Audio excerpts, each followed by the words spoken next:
Welcome, everybody, back into NerdSesh. As always, I'm Carson Bradburn. Alongside me is Logan Camden, and it's Sunday night, so you already know the drill. We are going to be reacting to all of today's Week 14 action from around the NFL. We had some great games on the slate today, Logan, some hugely important games when it comes to playoff implications, and arguably none more so than the Sunday night football game between the Kansas City Chiefs and the Houston Texans. Both these teams vying for a wild card spot, maybe the division in Houston's case in the AFC. But Kansas City, obviously, coming into this game, 500, backs against the wall, needing to possibly run the table. They don't get it done. So this team that has been in 7 straight AFC championship games, that we have seen advance to 5 of the last 7 Super Bowls, lose tonight. They're 6-7 now. Is it over for Kansas City this season, Logan? And what went wrong for them tonight to seal the deal if it is? Yeah, this season I think we can confidently say is done. I can't say I've been saying this, but like last time we did this check-in with the Chiefs, I said that I just didn't think they were that good outside of Mahomes. Like, I think there are aspects of this team that you can like.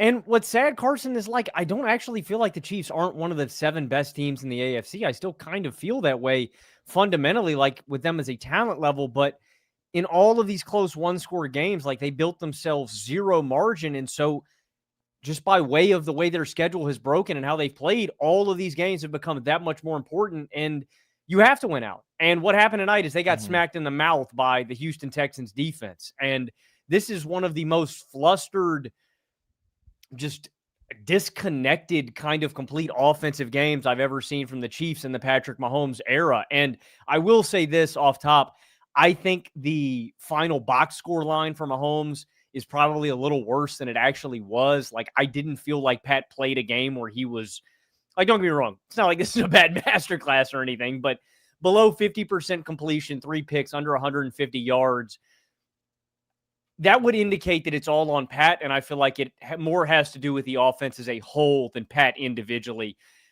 I don't really look at Patrick Mahomes any differently as a quarterback or the player that I believe him to be. I just rank him number 1 as my quarterback still to build around for the future because I think he is the best quarterback I've ever seen. I think this result has much more to do, again, with the Texans defense and how great they are.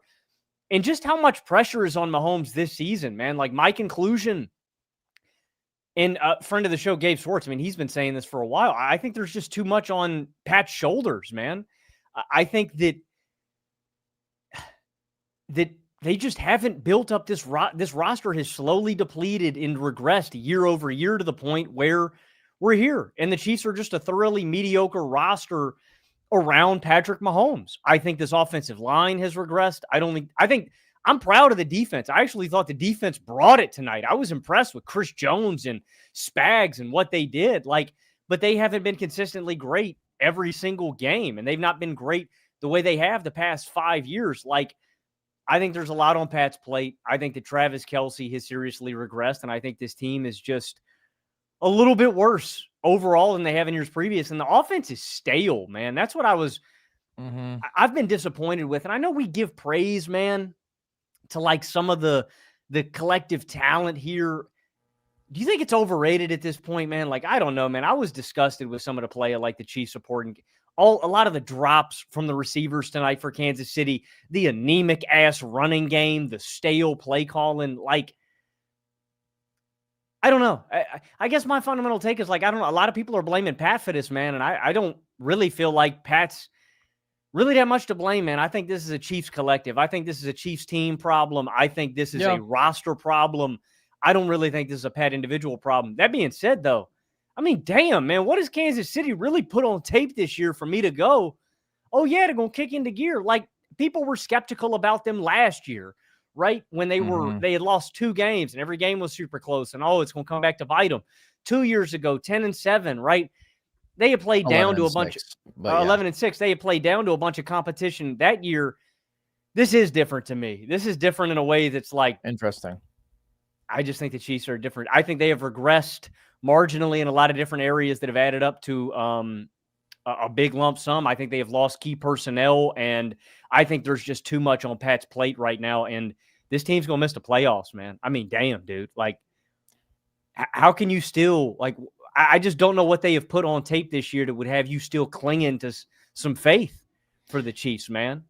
So I have done a lot of defending the Chiefs in the sense Mhm. that I've said I think they're significantly better than their record. I actually think a lot of people have dramatically overestimated the difference between last year's team and this year's team, because last year they were crazy lucky in close games. This year they've been crazy unlucky in close games, lots of close losses to good teams, all of that. But what I've also said is they are getting to a point where they just have to win these football games down the stretch, right? It's not going to be coming down to the arguments of, ooh, where are they a little bit better than last year that hasn't shown up yet? At some point, you just got to make that stretch push. This was a spot that they had to come through. They had to play a great football game, and instead they played a bad football game. I can't do the woe is me thing for Pat. I just can't do that. Like, I actually do think the offensive infrastructure around him is good. I think that he has been great this year. But when you are talking about a season on the line performance tonight, I agree with you that it was a collective failure by the Chiefs, but Pat was also bad tonight. And everybody damn near looks bad against the Texans defense. They are that exceptional. They held the Bills to 19 points 3 weeks ago, forced 3 turnovers. They held the Colts last week to 16 points. They held the Chiefs today to 10 points. Those are 3 of the top 5 offenses in the NFL by points per drive. Houston has had all of them in hell. But I did think that although there were drops, I didn't think the offensive line was actually a problem today. Like, considering the pass rush they're going up against and that they were missing both starting tackles, I thought they did fine in protection. Obviously, Pat was under some duress. It's the Houston Texans, man. I mean, they have everybody in hell. They live in the offensive backfield.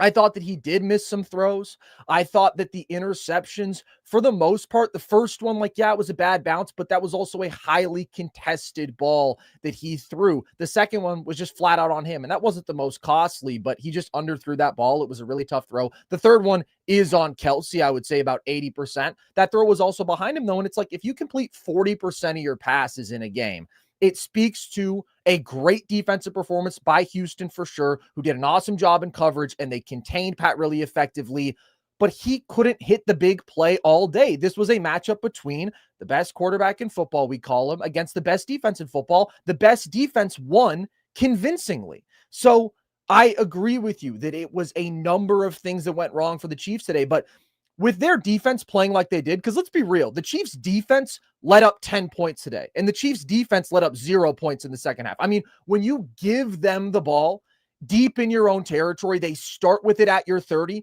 and then you give them the ball in your own territory again, like, obviously they are going to score. And I want to talk about some of those specific plays that really killed the Chiefs in this one, because not only was their execution really bad, I didn't like the process either. But as much credit as I want to give to Houston and their defense, and they have been on a hell of a run, they're playing as well, if not better, than anybody in the AFC as of late.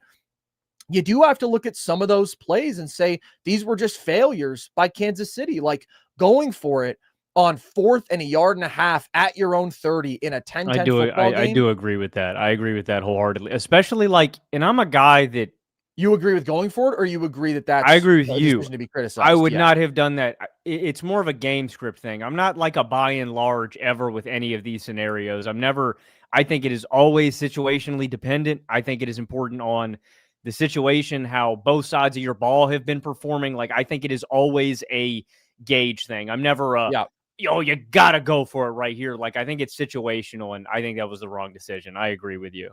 I am like the most aggressively pro put the ball in your superstar quarterback's hands and live and die by him. That is overwhelmingly my philosophy. But like you said, there is still some situational context to that. And this is not a process like revision thing from me where only because they failed, I didn't like it. I was like, man, you have not been moving the ball with any success against this defense. Like, yes, it was a little bit better in the second half than it was in the first, but it had been a struggle all day long. Meanwhile, it felt like at that moment, the only way the Texans are going to score points is if you give them points. I mean, the Chiefs defense had been absolutely exceptional. So the risk reward there to me on 4th and 1.5 yards it just wasn't there when you still would have had to drive the length of the field when that has been exceedingly difficult to do so. And I would have trusted my defense in that spot. Like you said, it is situational. I think 90% of the time you go with the inverse thinking, trust Mahomes, don't put the pressure on your defense. But with how this game was going, points were so hard to come by. And that was like the one way to give Houston so much life and a door to take control of this game again. And I also didn't like the call. I feel like if you're going to go for it there, and again, I normally say put the ball in your superstar quarterback's hands, but the one thing that the Chiefs run game has done well, they have been exceptional in those 3rd and 4th and short situations, like literally 90+% success rate. They have no explosiveness, but Kareem Hunt, we saw it on the 4th down touchdown, right? I mean, he is a fucking hell of a runner in those short yardage situations. They didn't even go to him. I just didn't like that at all. The next 4th down, they absolutely should have gone for it at that point, considering they're down a touchdown and like, you don't know if you're going to have another possession, but it's another failure in execution. Like that ball, it's coming in with a funky kind of rotation, but Rashee Rice, you're the best receiver on this team. You just got to make that play. And then they get the ball back one more time, still just down a touchdown. And again, that throw was a bit behind Kelsey, but it's kind of a comical, like bad juggle it up and it falls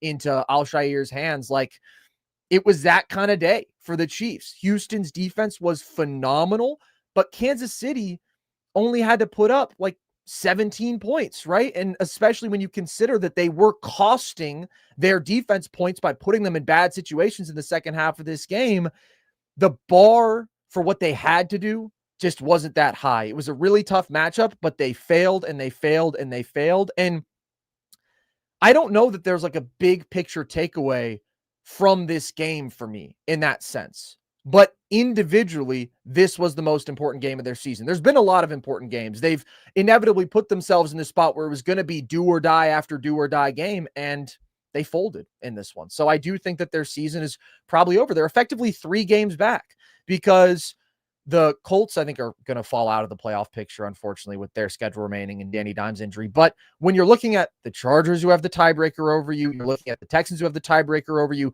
the Bills, who are 3 full games ahead of you and have the tiebreaker over you, and you still have to play games against the Chargers and the Broncos. Like, even if they win out, 10 wins is very likely not getting you in to the playoffs in this AFC.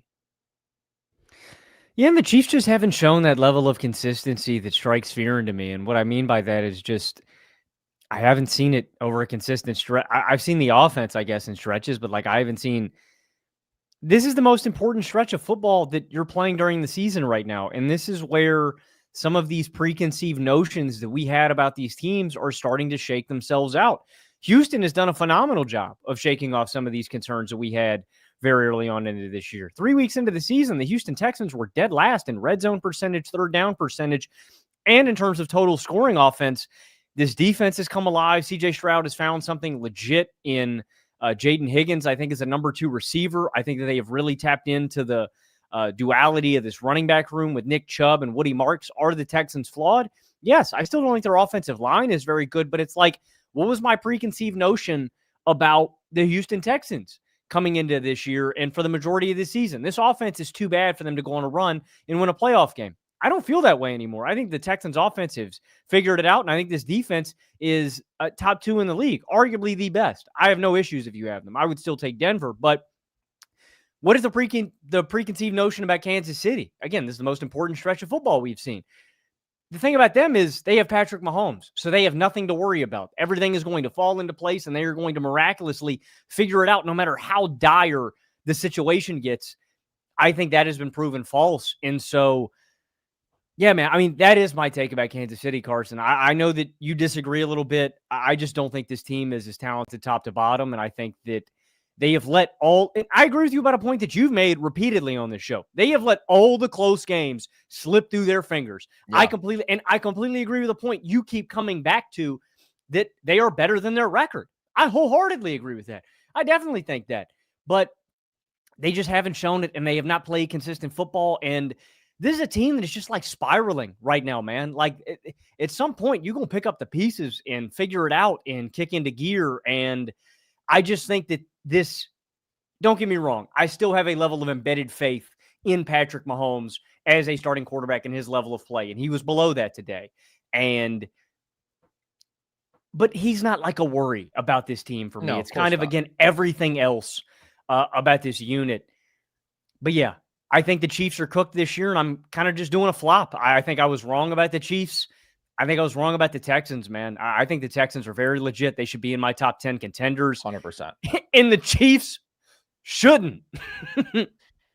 It's so interesting because there is part of me that, like, obviously thinks that now they are in a dire spot where they are overwhelmingly likely to miss the playoffs. And yet I don't think that the panic button needs to be hit in some of these big picture ways that people are saying, where it's fire Reed, fire Spags. Look, Kelsey has obviously regressed significantly. The writing has been on the wall there since last season. We've known that they're moving on from him. I look at the totality of this receiving core, and I would agree they didn't play well. Nobody played well on the Chiefs offense today. I think the offensive line they have built at full strength is better than what they've had in recent years. I think the receiving core that they've built at full strength is better than what they've had in recent years. And like you said, Patrick Mahomes is one of the greats to ever play this game. He is never a concern for me about this team, which is why I think this offense has been better than last year. Coming into today, this team was second in points per drive. They played badly today. So when you say it's the guys around Mahomes failing him, I just feel like they've actually put better infrastructure around him. And through a series of like situational failures, close losses, etc., they have been made to look worse than they actually are by their record. But today is an instance in which it is on Mahomes, it is on everybody, and it would have been tough for him to play like a really good game in this context.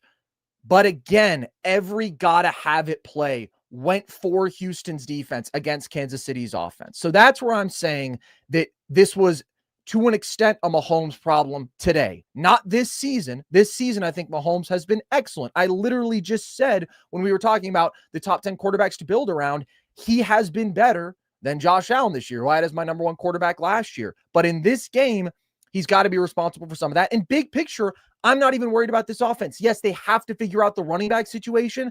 That's it, though, when I look at the offense. And I look at the defense, and I actually think the defense overall, I mean, they were great today. Okay. My thing is, let's look at the Chiefs a year from now. Mm-hmm. Like, I think Chris Jones regresses another year. So I think that they need to find, like, that's my big concern. Like, I think still Chris Jones masks a lot of the things that the Chiefs do defensively because he's so damn good.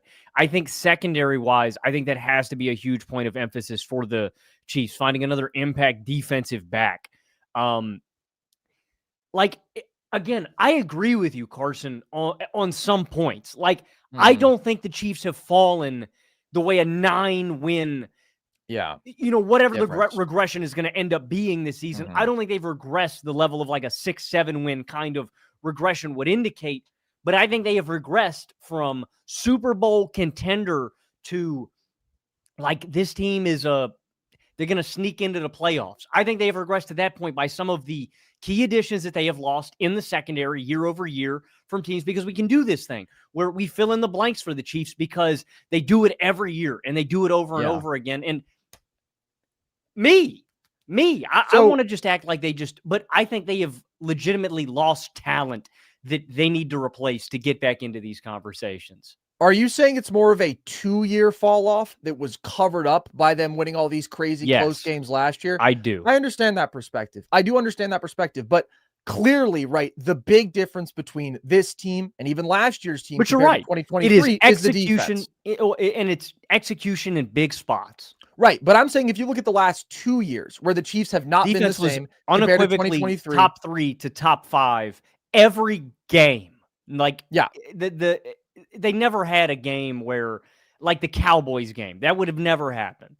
The defense legitimately carried them in 2023. I mean, Mahomes was phenomenal in that playoff run, but overall the defense was the strength, and it was because, I mean, they really had not invested in the offense around Mahomes, right? The whole game plan was, okay, we are going to invest in our defense. They're going to be great. Mahomes is going to single-handedly save our offense. Last year, the defense wasn't great. The defense was solid. This year, the defense isn't great. The defense is solid. I think a lot of the things that people point out with this defense, they're like, yeah, they're bad on third down. They're bad on third and long. That was true to the exact same extent last year. The pass rush, they lack dynamic defensive front talent outside of Chris Jones. That was exactly true last year. Like, I just think a lot of that stuff has been overstated because of the difference in record, when actually, if you just look at like the bottom line, yards per drive allowed, points per drive allowed, the defense has been better this year. And again, in this game that we are now looking at and saying, oh, that's the one that sunk their season, the defense was absolutely phenomenal.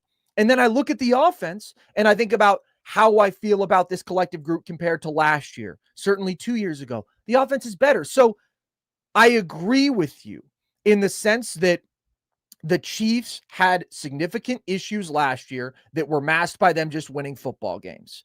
I just don't think there's that much of a difference in terms of the overall caliber between last year's team and this year's team. So when I see everybody panicking and hitting the freak out button now and saying everything needs to change, when those same people last year were saying, hey, this team is 15-1 before they said everybody, and they go to the Super Bowl, they're the same old Chiefs, they're as good as ever. That just doesn't make sense to me. I'm not saying there aren't things that need to be addressed, that need to be improved upon, that have gotten worse here, but I'm also not seeing a world in which the sky is falling just because their luck did a 180 from one year to the next. That's where I'm at with the Chiefs. They are vulnerable. They can get got. We've seen that all year.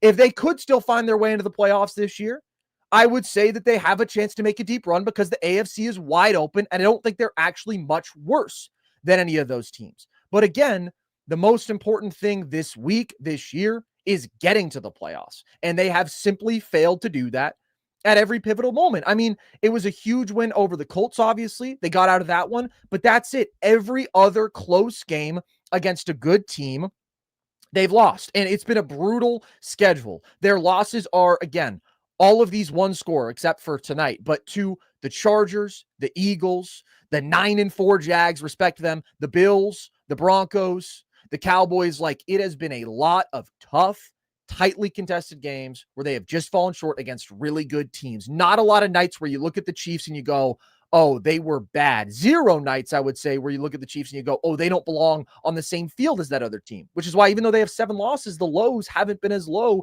as they've been for some other teams. And yet I'm saying all this, and this is the same stuff I've been saying, and everybody's probably tired of it because I've had the Chiefs top 5 in my power rankings, even as they're a 500 football team in terms of their record. And guess what? They just weren't good enough tonight, and they just haven't been good enough in the season swinging spots all year. Football is not a fair sport. It is not a large sample sport, right? Your record often does not tell the exact truth about how good you are. But when you give yourself no margin from some combination of regression and always playing in these close games, eventually it is going to come back to bite you, probably. And so you can't really look to the heavens and say, oh, it's so unfair that the Chiefs had struggled so much and they were 1-6 in one-score games coming into this week when they were 11-0 in one-score games last year. Like, that stuff is going to even out. There is no magical X factor, as good as Patrick Mahomes has been historically in the clutch, that justifies the Chiefs winning all of their close games as a long-term formula for success. Things are going to average out. These things yo-yo back and forth. And I think next year the Chiefs will benefit from some better look. But this happens in the NFL. You know, it's incredibly rare that you go a decade making the playoffs every single year, especially the AFC title game every single year. That's why these Chiefs had been so exceptional to make 7 straight AFC title games. But like, you think about the 2002 Patriots, right? And that was very, very early on in their run, but they missed the playoffs and then they got back and they won, obviously, from that point, 5 more Super Bowls. So it's not the end of the world for the Chiefs, but it is unequivocally a huge disappointment. Like, the standard is that you are going to make a deep playoff run every year. And whenever you fall short of that, which is probably going to happen at some point, it is super disappointing. It is disappointing. But I mean, it's not like, I agree with you. The fundamental point here about the Chiefs is like the sky isn't falling. And that's just what I want to hammer home is it's like it's a 1-year drought. Like, the Chiefs are going to be fine. You know, I think they draft a running back, most importantly, some defensive backs, some guys up front on the line. I think the Chiefs are going to be fine. Like, I do think it's important to mention, like, the guys that they have lost over the past couple of years, like losing L'Jarius Sneed, losing Justin Reed. Losing Reed. I mean, that one was huge too. Not losing Chris Jones, but Chris Jones getting older. You're seeing it with Kelsey now. Like, these are guys that were cornerstone, bedrock, like championship level they're going to carry us to the title game. Now, I do think that is where you're seeing like this extra stress on Mahomes, but I don't think I it's agree. like the Chiefs are going to fall off a cliff. I don't think this is what, you should expect from them year in, year out too. Also, the other side of this, y'all know what happens when the Chiefs end up third or fourth in the AFC West? Guess what? You give Kansas City a third or fourth place schedule, and then you're going to set them up to go, 14-3 next year? Like, that's the other side of this is like, okay, they can have a down year, but then you're going to set them up with a cake schedule and they're going to kick some ass. Yeah, no, that's a good point. I mean, that's another crazy thing about 7 straight AFC title games, winning the division every single year. And that streak goes back even to Alex Smith's days, but you're doing that with a first place schedule every year. So that is a good point because their schedule this year has been brutal. It has been grueling, one of the toughest in the NFL. So I think that we mostly agree on this. Absolutely. A huge part of the Chiefs formula historically has been we have a few reliable superstars, a few X factors who give us an edge in every close game, right? We feel like Andy Reid and Spags are going to outcoach the opposition, and that gives us whatever it is, a field goal, a touchdown edge. That makes a meaningful difference.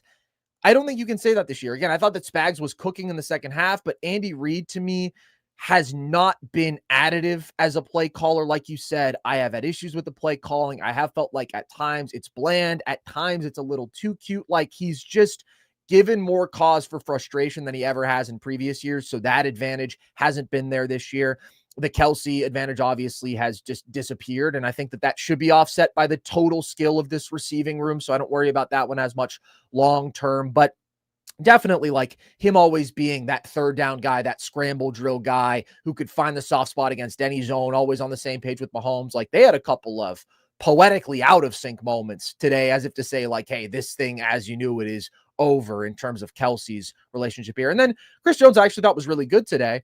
But yeah, he has been the guy who it's like you need a game-changing play. We talk about some of these defensive linemen, especially edge rushers, but a guy like Chris Jones who plays up front can move all around, like being closers, right? Bringing you that game-ending play. Or Spags doing that with a crazy blitz call. Like Chris Jones hasn't been bringing you enough of those plays consistently this year. So there's definitely some deterioration from Kelsey, from Chris Jones overall this year, but I still feel like the Chiefs are going forward, be as good a bet as anybody to be as good as anybody in football. This year, though, they are in very, very, very deep trouble. They've been living on the edge for a while, and I just think that they're in too deep now. I do want to give a ton of credit, though, to the Houston Texans. And we've talked about their defense so much. This was a dirty, nasty football game, Logan. Old school, dude. This reminded me of old some school, like late 2000s, early 2010s grime fest. And I tell you what, I know some people don't like them.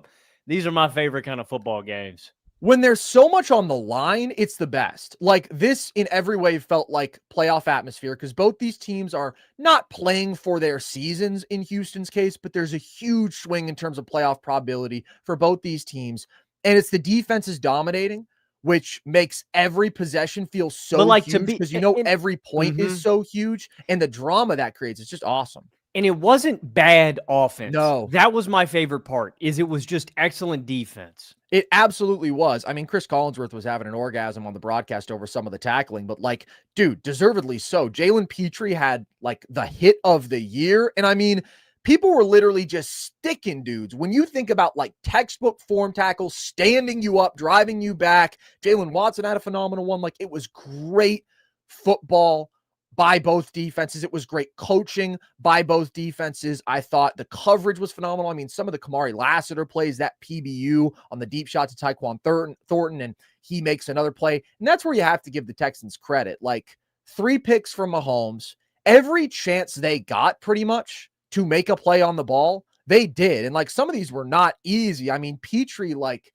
had to track down that fly ball in the sky, and Lassiter kind of double caught that one on the deep ball. And then Al-Shair, again, he caught it off a deflection. Like whenever they could land that knockout punch or that big swing play defensively, they did it. But yeah, the hitting, the superstars showing out defensively, it was awesome. And when you get that rhythm of like, stop, stop, stop, it means the next time there's going to be points, it just feels so huge, which is why, again, as much as I love Patrick Mahomes, I don't think you go on your own 30 in that spot. But the Texans defense, it's one of the best this century. I think all the numbers indicate that. I mean, they're number one in terms of yards and points allowed per game, and I believe yards and points allowed per drive. They have one of the best edge rusher tandems ever. They have a ridiculous secondary. Like, they have this ability to just straight up be better than you. I saw this graphic. I think that they rank like very close to dead last in both blitz rate and even simulated pressure rate. And they dialed up a few blitzes in this game, but they are pretty much just like, we can cover you in man and clamp you, and our pass rushers are going to win straight up. We don't have to get fancy. We are just going to obliterate you. And I think that's so impressive. I'm saying all this, though, because that's been the story of the season. I want to give credit to CJ Stroud. Like, this is not going to be a pretty box score game. Both of these quarterbacks completing under 50% of their passes, but in a game where the defensive level was so high, he did enough. I mean, a number of huge throws on the run, that huge chunk play to Nico Collins on the first drive. Like, a couple times he shakes Chris Jones on third down and just finds a way to make a play. There was the 3rd and 17 where he spun out of trouble and stepped up and made a throw. Like, some of those huge situational spots where you have to create out of structure, he was just so good. I thought he clearly outplayed Mahomes tonight, and he wasn't going up against the Texans defense, which is the toughest draw in the NFL, but he was going up against the defense that was playing really, really well, and he had that lull in the second half, but the difficulty level of every big play that he had to make was high, and he made enough of them to survive in this game, and I was impressed by that. I mean, it was basically him having to roll out, in the pocket and find somebody downfield, basically every big shot. And we're talking about the Chiefs not being able to run the ball. Texans averaged 2.5 yards per carry this game. Yeah, man. Nobody could run the ball. Woody Marks, 26 carries for 68 yards. Oh, that is yeah, one of the uglier numbers you'll ever see with that many carries. Stack, baby. Stackhouse numbers. Yeah. He's hitting shots up. Stroud, man, some of the plays he made downfield to Higgins today in Collins, like, just unbelievable. Like, I agree with you. The box score is not going to do him justice at all. He was under an immense amount of pressure. That last one where Jones beat his guy immediately off the line, like, super impressive. The Texans were super clutch today. And, the offense definitely isn't one of the upper echelon in the NFL, but, like, I'll use this comparison, and Denver Broncos fans, please don't kill me. If we compared them to a team like Denver, it's like, a guy like CJ just instills so much more confidence in me in some of those big spots than a guy like Bo Nix will. I agree. And that's why I prefer the Texans to Denver. I also do think their defense is better now. I can't overlook what they've done against the best offenses in They've football. dominated. Like, that's why I think they're one of the best defenses we've seen in a long time. Like, we've been talking about this. Denver is incredible too, I was wondering, last year's Eagles, 2015 Broncos. Other than that, I think those might be the 4 best defenses of the last decade. I was diving into some of the numbers, though. I wonder if some of Denver's numbers defensively are inflated a little bit by the fact that they're on the field so much, but I don't know. That was a thought for another day. I am becoming more defensive player coach pilled, though, man. I really like D'Amico Ryans. I really like Mike Vrabel. I really like Aaron Glenn. Like, I don't know. I'm being moved slowly. Like, I was a little down on D'Amico last year. I didn't think he was as good, but man, dude, like, they're so buttoned up and well prepared. Like, the Texans they just always seem like they know what the opposing offense is going to do. I have that trust factor in CJ, but what I will say is there's a reason that the Broncos and the Texans offenses, like, in terms of their performance production, are so similar, where they're like 22nd to 25th, both of them, in yards and points per drive, like, just clearly below average offenses in that same range. It's because even though I trust CJ a whole lot more than Bo, the offensive infrastructure, I mean, the Broncos have maybe the best offensive line in football, right? They've got a really good play caller. Like, Houston struggles so much to run the ball. Their offensive line is still quite bad. I don't like their play calling. And so it is like CJ, Nico, a little bit of Dalton Schultz, a little bit of Jaden Higgins. You guys have to make something happen. The difficulty level is high. Power rankings. I agree with that. Their offensive line is still not good. No, their offense isn't good, period. But they've beaten 3 of the best offenses in the AFC through simply shutting them down. So They've won 8 of 10 now since that 0-3 start. I mean, they did that even with Davis Mills in for a multi-game stretch. I'm going to get to a couple of these super chats now just because they're relevant to the topic we're talking about, this huge game. T-Man Overton says Texans can beat any AFC team on the road. Can other AFC teams beat that defense on the road? Makes you think. What do you think, Logan? Yeah. No, I mean, when you have a defense like this, you can win any game. I mean, it's pretty much as simple as that. And somebody asked earlier, I saw in the comments, what makes them so special? It is that ability to win with 4. When you have 2 pass rushers, the caliber of Danielle Hunter and Will Anderson, and this is why Carson and I harp on it. The 2 most valuable positions in the sport are quarterback and edge rusher. When you can exert pressure on the opposing quarterback in a big game, and when your quarterback can withstand pressure in a big game, those are the 2 biggest advantages that you can have. They're the 2 most important components, I think, individually, position-wise in any football game. But it's not just that. It's the fact that Houston is fucking loaded at linebacker and secondary. They're just elite at every level. I would go even further. I would say absolutely edge rusher is clearly the most valuable defensive position. What's the next most highly paid defensive position? And therefore we can say maybe the next most important? Cornerback. They have the best edge rush tandem in the NFL and one of the best ever. They have the best corner tandem in the NFL. So those guys are just so dominant. It's so impressive what this defense does. But I absolutely think they can beat anybody in the AFC. I was too low on this Houston team preseason because I thought the defense was going to be awesome, but the offense was going to suck. Turns out the offense does suck, but the defense is so amazing that they can beat anybody. And the offense, although it big picture is not good, has a CJ Stroud who does have this ability to make some of those big time plays, third down on the move when you need it. And that makes me, as you were saying, more confident in their ability to grind it out over a multi-game stretch. Obviously, I will never compare CJ Stroud to Patrick Mahomes, but we were just talking about that of the 2023 Chiefs being one of the rare teams in recent memory that won it all while being really carried by their defense. But they had an offense that was able to elevate in the playoffs because they had a quarterback who was the best in the field. CJ Stroud, again, clearly is not that, but he is somebody who you trust more than the average quarterback to control a game, to make some of those key plays that you need. So I don't know if I could say that they're my favorite in the AFC, but I like them as much as anybody is how I'll put it.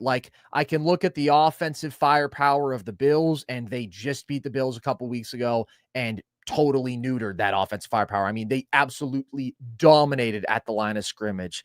The Patriots, we'll see how they hold up against this defense. That Patriots offensive line, it's a very sketchy proposition. So to answer your question, I think that they are absolutely a legitimate team to make a deep run. The thing is, I could also see them losing first round of the playoffs because their offense really struggles. There is even a world where they could still miss the playoffs. That's the AFC this year. It's such open season that we'll see when we get there. It's going to come down to matchups and obviously who plays their best football. Matt says, I know you've said the Chiefs are better this year, but this feels like a year where the eye test doesn't match the analytics. Jones and Kelsey are older, and Mahomes looks hurt. I agree with you on the Jones and Kelsey points. Mahomes, I think, just got hobbled this game. I mean, he's looked fine to me coming into this one, but I feel like we've touched on this pretty thoroughly. I think the Chiefs were not as good as their record last year. I think they're better than their record this year. And there are some key areas where I do like their outlook. Pretty much, I just really still like the offense. But they'll have to address running back. They'll have to improve the run game. That's going to be the next step for this team on that side of the ball. Can they replenish some of those superstars who have regressed? That's going to be a big question. And maybe that does determine, is this the lull, and I say lull in quotes, that the Patriots had in the early 2010s where it was some more divisional round losses, or is this a run where they are in the title game every year? I mean, that's the floor to ceiling ratio when you have this kind of insane quarterback talent. And yeah, this year they might miss the playoffs entirely, but I think that they've given us plenty of reason to expect a lot out of them year in, year out. Brett says, too early to compare Mahomes to Brady for GOAT case. What about best of all time? Is Mahomes the best quarterback to play? I'd argue yes, at least his peak, scrambling, throwing, etc. What do you say, Logan? I mean, I always love questions like this when we're talking about historical quarterbacks. But I mean, yeah, I think Mahomes is the best quarterback of all time. The one thing that I'll say about Brady and that you can never take away, and because I watched Brady, both of these guys have Grim Reaper qualities. I think they are always coming to kill your team in the playoffs. Brady's the smartest quarterback I've ever seen play. And the advantage that Tom Brady has over anybody any year that he ever suited up was he knew what coverage you were in, and he knew what to run against you in coverage. Like, Brady is the most brilliant guy at the line of scrimmage I have ever seen. He prepared harder than any quarterback in NFL history. Like, nobody was going to out-prepare Tom. And that's why they beat the Chiefs back then, head-to-head. Brady's just that guy. When we are talking about talent, though, pure talent, I think Mahomes is probably the most talented quarterback of all time if we're going off that. Like, one, his father was a Major League Baseball pitcher. Like, Mahomes is double, triple jointed in his arm, shoulder. Yeah. Like, the guy is literally my dad was actually the number one junior tennis player in Canada when he was 12. Exactly. So that's why you're the greatest tennis player consideration. Well, just take that into consideration. But, I would take Mahomes because Mahomes scares me more. And what I mean by that is, in a third down scenario, the way you're kind of talking about scrambling, throwing, in a back against the wall scenario, I just think Mahomes is a little bit more talented in terms of his arm talent, his legs, his self-creation and extension. But, like, dude, Tom Brady made me cry more than any other human that has ever lived on planet Earth. Like, if you want to take Brady as that, there's nothing you can do to stop Brady. He knows what you're running. He knows how to counter it. He's adverse to pressure. He's the most accurate quarterback of all time. Like, I'm not really going to split hairs with you on that, but I would marginally take Mahomes because I think he's more talented, but it's take your pick. I would take Mahomes in terms of peak as well. If you just look going back to when he became a starter, dude, his 17-game averages, it's a 13-4 record, first of all, and wins aren't a quarterback stat, but when you average 28 points per game on average, like, you've got a huge role to play in that, even as the circumstances around you change. And he averages 4,900 yards, 37 touchdowns against 11 picks. This is just through the air, not taking into account, obviously, his scrambling ability. And then you get to the playoffs, and I understand people are going to hold the 2 Super Bowl performances against him when, like, both of those were under brutally difficult circumstances where he is just facing crazy amounts of pressure as they're rushing for. It's the toughest spot you can be in as a quarterback. His playoff averages, if you extrapolate them to a 17-game sample, over 4,700 yards, 37 plus touchdowns against 8 picks, 105 pass rating. Again, that's not even taking in the rushing numbers, which get better for him in the playoffs. It's a combination of the production, the floor I think that he gives an offense with his unbelievable creation. Like, it's just insane to think the game at the level he does, to be as smart as he is, to have the feel and the processing that he does, and the improvisation intellectually, and then also physically, to have one of the 3 best raw arms that we've ever seen in terms of strength and the arm angles, and to be able to move like he can and evade sacks and all these things while he limits mistakes. Who's like comparable to you in terms of arm talent? Yeah. Josh Allen. I think those are the top 2. Stafford is great for sure. He's got the arm angles. He's got a howitzer. I guess the differentiator would be what Mahomes and Allen can do on the run. Like, yeah, that's sprinting. A good point. I like that. That's a good point. It's just Marino too. Absurd. I'd give Marino a little bit of a shout. But again, it's the ability to do it while moving and, like, not lose any velocity and keep that accuracy and keep all that power. Like, Mahomes and Allen, I think that they're just. What do you think about people's quarterbacks ever play the game? Talking about Rodgers as a talent, because I completely agree. I think Rodgers is right there. Rodgers is absolutely there. Rodgers is clearly somebody who had a top 5 quarterback peak in NFL history. To me, like, no question about it. Efficiency goat, man. The absolute efficiency goat. The touchdown interception ratio goat, and 4-time MVP for very good reason. But it's interesting we're having this conversation about Mahomes now after he just had his worst game of the year, and as it feels like we're kind of closing the blinds on season. I was going to say closing the book, but that's a good one, man. I mean, closing the blinds is not often a saying used, if ever, but it's what came to me in that moment. The sun's setting, man, on Kansas City.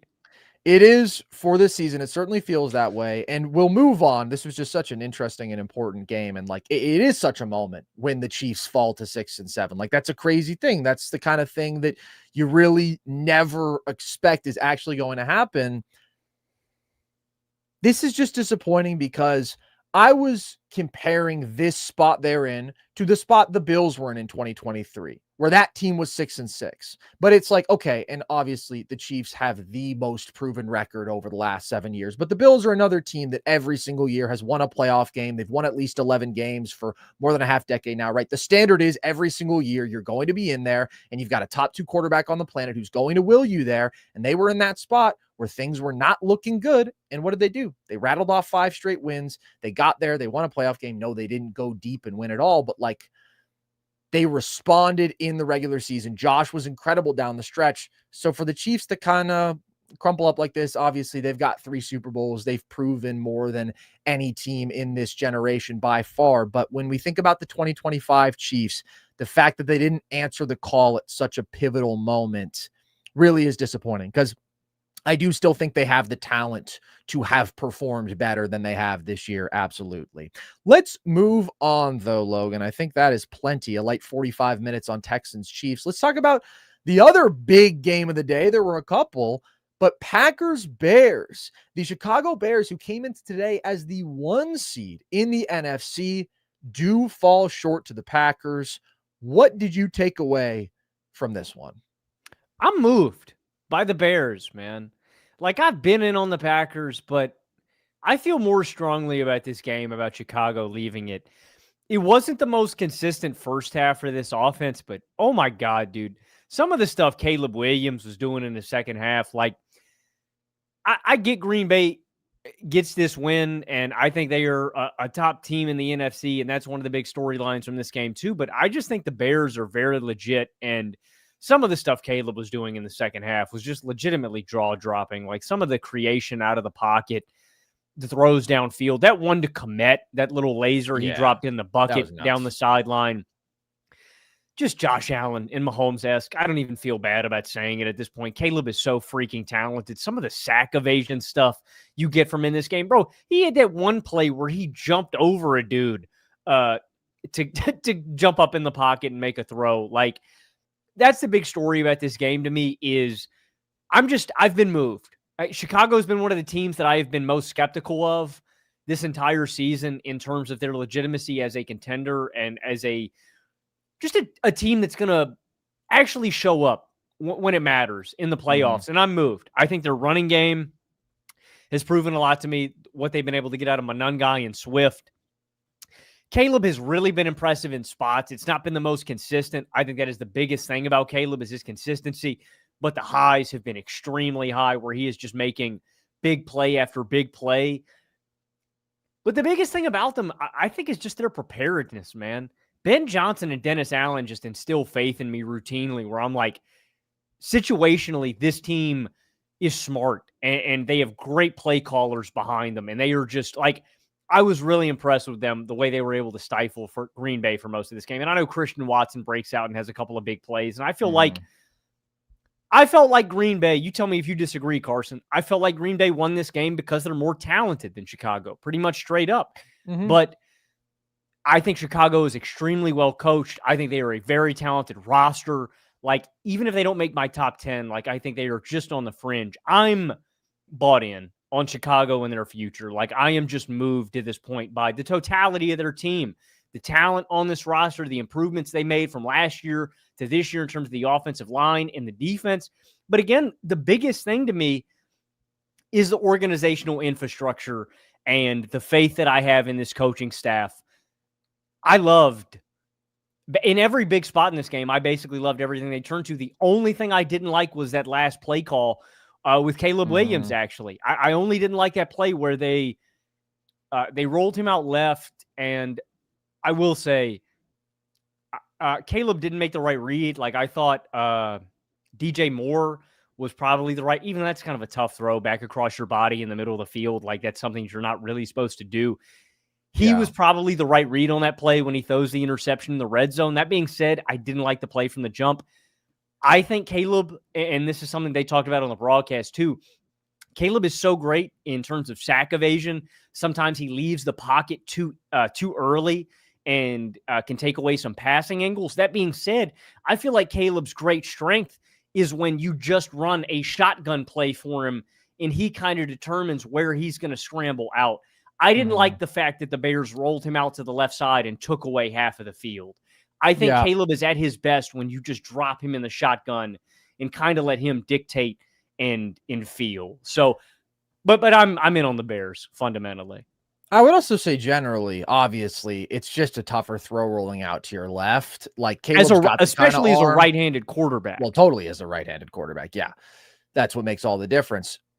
They did use pretty much the exact same play to land the knockout punch against Philly, though, and he made that exact same throw to Kmet, and it was a touchdown. So, like, I agree with you in the moment. I was like, man, that is a tough spot to put him in. But then I was like, all right, this did just work last week. I don't know if I can be that critical of it. And it's like a tough throw, but if Caleb did just make the throw a split second earlier, if he got a little bit more air under that ball, like it could have been there. So you are maybe a little bit more positive about the Bears after this game than I am. Like, I think the Bears showed that they can hang. I think they showed that they belong. I think they showed that they're good. I like the future too. I think Ben Johnson is amazing. I think what they've done with the offensive line and the run game is all great. In big picture, I am still pretty optimistic about Caleb. But I also think this game showed us why a team like Green Bay is still just better. Like, the Bears are absolutely within striking distance now, but they are not on even footing. And part of that is Caleb's inconsistency. They just need a little bit more reliability from him, drive to drive, quarter to quarter. I mean, he came out the gates 2 of 9, I believe, like really struggling to complete passes early, and they had 3 points at the half. Like, that's tough. It's going to be tough to win a football game against a really good team when you got 3 points at the half. And then the throw that we were just talking about, even if it's a tough one, he did miss. So it's not that Caleb was the problem today, but he was more up and down than they needed him to be if they were going to win this one. And also, I think their defense played fine. It's just not a very talented group, though. Like you said, it comes down to talent. I thought they played well in the second half. I agree. They are a little banged up. You know, they're missing Edmonds and Edwards. And, like, that is one of the things that I want to give the Bears credit for. I think the defense has played really well, considering I think they're Jalen Johnson, I don't think, played in this game either. Like, considering all the talents that the Bears are down, like, I've been impressed with their resiliency defensively. That being said, all year long, this hasn't really been a good, drive to drive kind of defense. They've been a very big play defense. They're the best turnover defense in the NFL this season. You know, that's their strength. They're not really a team that's going to be getting you off the field in big spots. Yeah. Jalen Johnson was back out there today, and TJ Edwards was back out there today too. So they've gotten a little bit healthier, but absolutely they have been banged up, and they're still a little bit banged up. But like you said, they're very turnover dependent. Like, they are 8-0 when they force multiple turnovers this year. They are 1-4 when they force 1 or 0 turnovers. That's a crazy, crazy differential. And you just don't want to be living and dying on big swing plays like that aren't reliable week to week necessarily. So they've still got another level they need to reach to really be a big time threat, but they dictated most of the second half of this game. And my favorite part of that game plan was in the second half, they ran it 19 times for 90 yards. It wasn't crazy efficiency play to play on the ground necessarily, but like, they were able to lean on that. They dictated time of possession, dominated it really, and put together some real quality drives. And they got a couple stops, and like, they worked their way right back into that football game. And I just think that's when this team is at their best, when they are running the football first, leaning heavily into that identity, because they've been the best rushing attack in football for an extended stretch now. And especially against the Packers, who are a very good run defense. But if you can keep it on the ground against them, like, that's obviously the ideal, more comfortable formula, because then you take the pass rush out of it. You're not having to deal with the havoc that Micah Parsons can cause. So I think they're a good offense. They're a good football team. I love Ben Johnson. I loved the call on the touchdown to Colston Loveland. I thought that was absolutely sexy. Like, he's so damn good. The reality is, It just doesn't happen all at once. You know, you don't go from 5 wins to top tier contender in one season unless you have like a Drake May, in which case Drake May. But we're going to continue to learn about this Bears team. They've got a huge rematch against Green Bay in 2 weeks. Then they've got the Niners. Then they've got the Lions. Like, this really is the most telling, most challenging stretch of their schedule. And ultimately, I think, yeah, we're going to see some of the areas in which they're not 1 seed good. I don't think a ton of people ever really thought they were 1 seed good outside of Chicago, but are they good? Yeah, I would say so. They might miss the playoffs this year still because it's a tough schedule down the stretch and they got to beat some really good teams, but that wouldn't make this a disappointing season. I think no matter how you look at it, this is a season of great progress and very encouraging for the Bears. But it's the Packers, Logan, who get this win and they're back atop the division. What did you take away from their performance today? I mean, the biggest thing to me was probably the play of Christian Watson. Like, I mean, he's just been such a revelation for this team, and yeah, dude, his ability to create separation, create big shot plays for this team in the absence of Tucker Kraft. Like, I mean, he's been the real difference maker. And I really liked Christian Watson his first 2 years. I wasn't as high on him this year after a down last year. And then dealing with injuries, like I was nervous if like he was even going to be able to be on the field this year. He is a legitimate difference maker. That touchdown that he scored on Kevin Byard, great play call, great scheme. And I mean, to me, it was like the play of him and then the play of Micah Parsons and Jordan Love. Like, I thought Micah really disrupted stuff on the defensive end. I thought Jordan made the throws. And I kind of agree with you, man. About the Bears fundamentally. I just think it's a multi-year process. On top of that, I want to mention this. I'm giving the Bears a ton of credit for their coaching staff. I thought the Packers outcoached them, and I thought this was a very well-coached game on both sides. I just thought the Packers were just a little bit better. And yeah.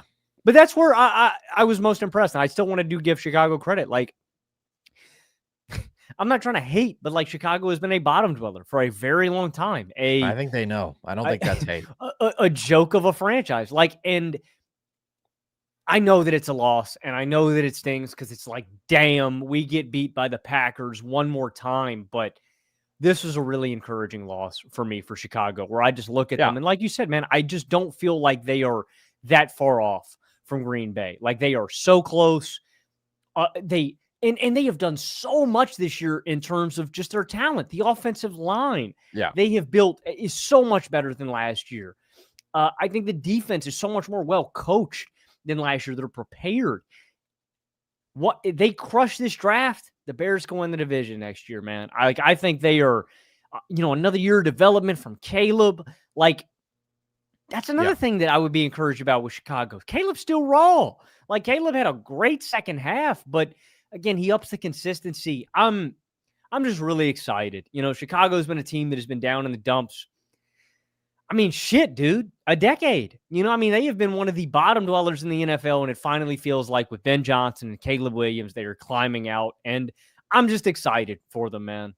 Yeah, I mean, a decade, even that is a generous. Big picture. Yeah. Since the 85 Bears, there hasn't been a lot of good. You get to a Super Bowl with sexy Rexy Grossman, but that wasn't exactly sustained for as long as they would have liked. That's the big story for me, but I still do think Green Bay's, as inconsistent as they've been and as frustrating as some of their losses have been this season, Green Bay's a top 3 team in the NFC unequivocally to me. I don't know how you can feel any other type of way. Like, they've beat real competitors, man.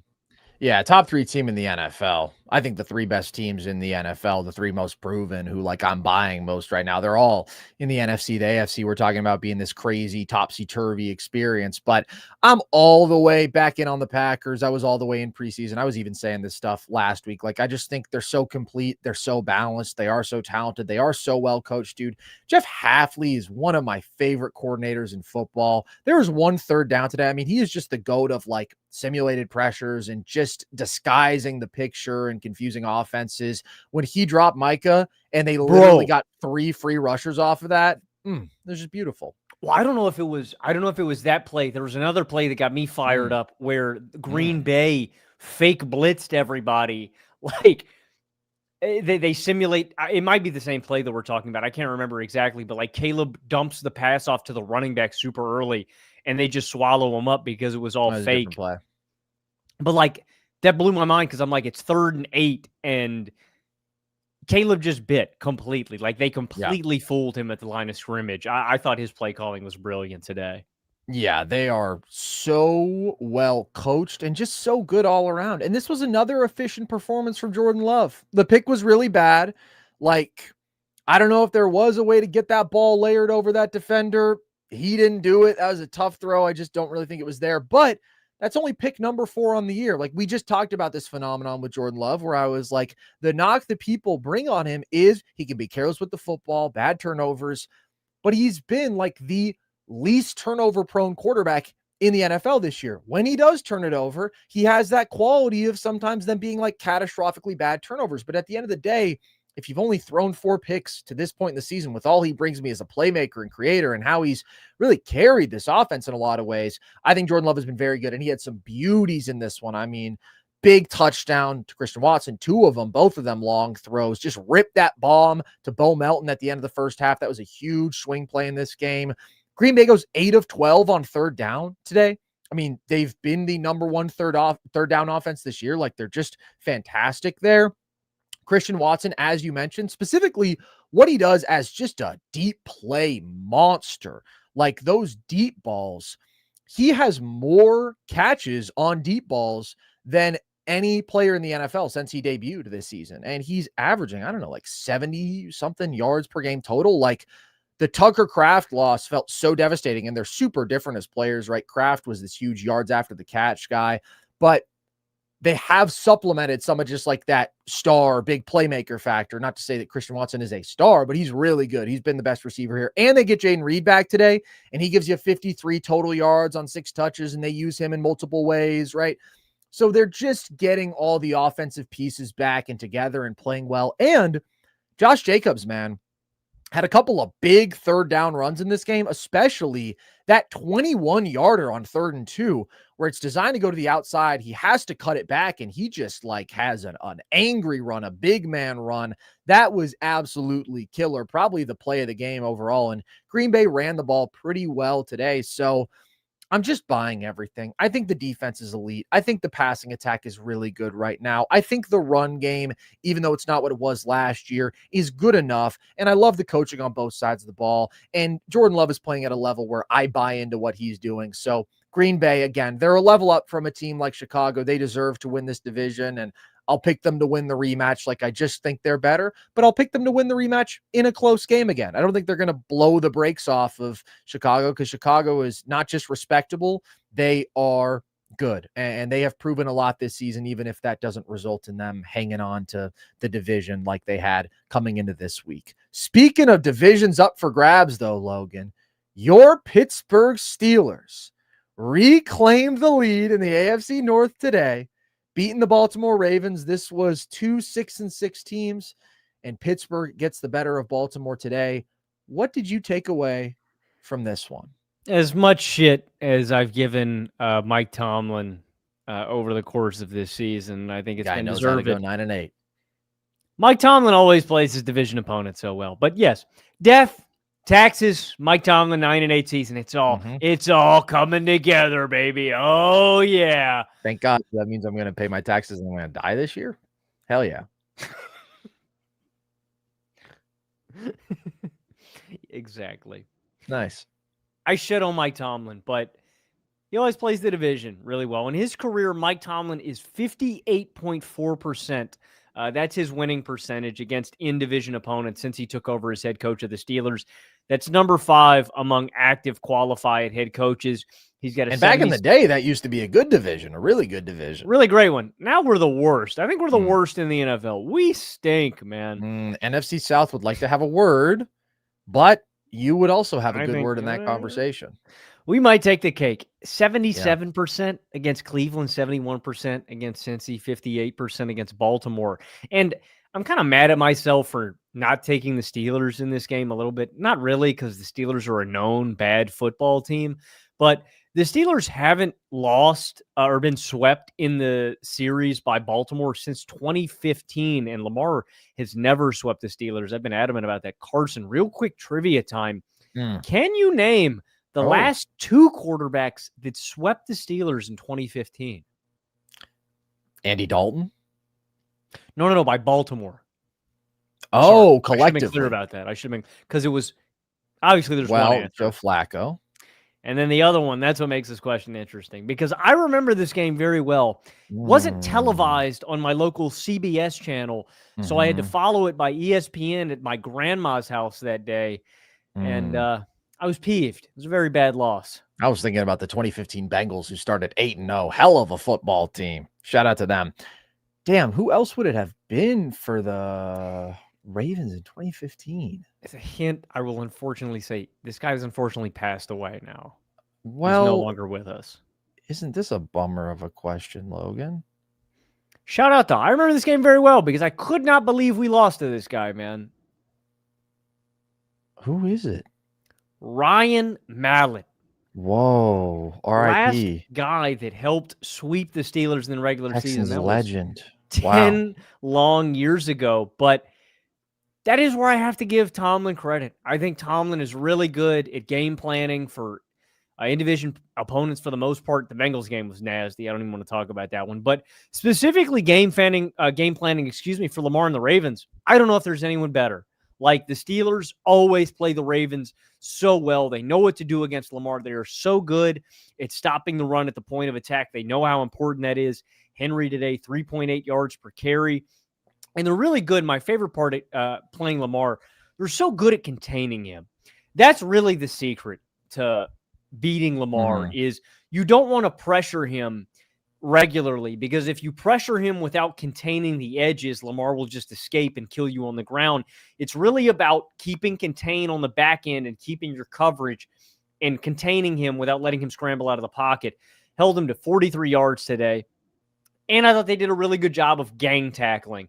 Whenever a Baltimore playmaker got the ball or got into open space, there were a bunch of guys at the line of scrimmage. So I want to give them credit for that. I don't feel fundamentally different about the Steelers. I think they're a bad football team. This is a good game, a good day. I won't complain. Bengals lost, Ravens lost, Browns lost. Sick. So I'm going to save you my negative Steelers spiel for today. I still don't think we're very good. Adam Thielen is still our second best receiver. That's crazy. In the big 2025. But I got nothing to complain about today. To me, this game said a whole hell of a lot more about how bad the Ravens are than it did about the Steelers. Like, I just think the Ravens are a fucking bad football team. I agree, dude. They're not good. They are bad in the trenches. Lamar and Derrick Henry both just have not been very good this year. Like, that was a tough pick from Lamar on the run. If you look at his last 5 weeks, I believe he's now up to 6 total touchdowns against 5 turnovers, and his passer rating is like somewhere in the low 80s. He just hasn't played nearly up to his standard. And it was just all around like bad execution and ugly football. Like, you've got a bad drop by Bateman on a shallow cross that like probably should have been a touchdown. That was part of this overall theme of red zone woes for Baltimore.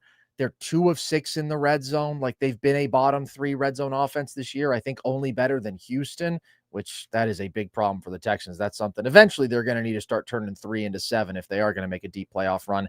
And the New Orleans Saints, a winner today, but like, I thought the Steelers defense stepped up. I thought they contained Lamar nicely. Like you said, I think they play him really well, but this Baltimore team just doesn't execute well. And there's so much evidence, so much on tape, so much in the numbers that says this is just a totally mediocre football team. I mean, they were 18th in DVOA coming into today. So you can't be like, oh, the Ravens dropped one. They're always susceptible to drop one to anybody. They haven't beaten a good football team with Lamar Jackson on the field this year. They haven't beaten a team with a winning record when Lamar plays, and they've lost to every good team that they have played. And they lost badly to the Bengals last week, and they lose to the Steelers this week. And like, I just think they had to get this one because there's been no delusions about the Baltimore Ravens as a football team, right? Like, for a while, it's been clear they're just super mediocre. The opportunity has been this division sucks. And if you get into the playoffs this year in the AFC and you have a Lamar Jackson, if he starts playing up to his level, okay, maybe you can make a run. There are 4 games left, though, at Cincinnati versus the Pats, at Green Bay, at Pittsburgh. I don't know, man. That feels like No gimmies. 2-2. Yeah, man. That could be 1-3. I have no reason to believe this team is going to beat New England or this team is going to go on the road and beat Green Bay. And they lost their first 2 games to both Cincinnati and Pittsburgh. So, like, those absolutely are not gimmies. They're not locks. Like, I think 9 wins gets the division. I do, but I don't agree, think they're going to get to 9 wins. 8 wins could get the division. Bro. Oh, man. Baltimore. It would be. I think it would. Don't quote me on this. There may have been a Panthers year with Cam Newton. Well, I think 2010, didn't the Seahawks win it going 7-9 the NFC West? That was the one I was going to shout, but there may have been an NFC South year. 2014 NFC South, the Panthers were 7-8-1. That's right. That's a great poll. Thanks. So, I mean, it would be among the worst of the worst. Great company. Yeah, dude, I'm disappointed by Baltimore. I think Zach Orr might suck or something, man, because there's 3 areas where I'm really disappointed with Baltimore. Again, as a person who watches Baltimore a lot, Lamar Jackson is just not playing up to his MVP standard. I don't think he is the biggest problem on this roster, but I don't think he's been playing at the level that you normally expect of him. That interception to James Pierre. Speaking of which, James Pierre is his cousin. Shout out. Cousin on cousin violence.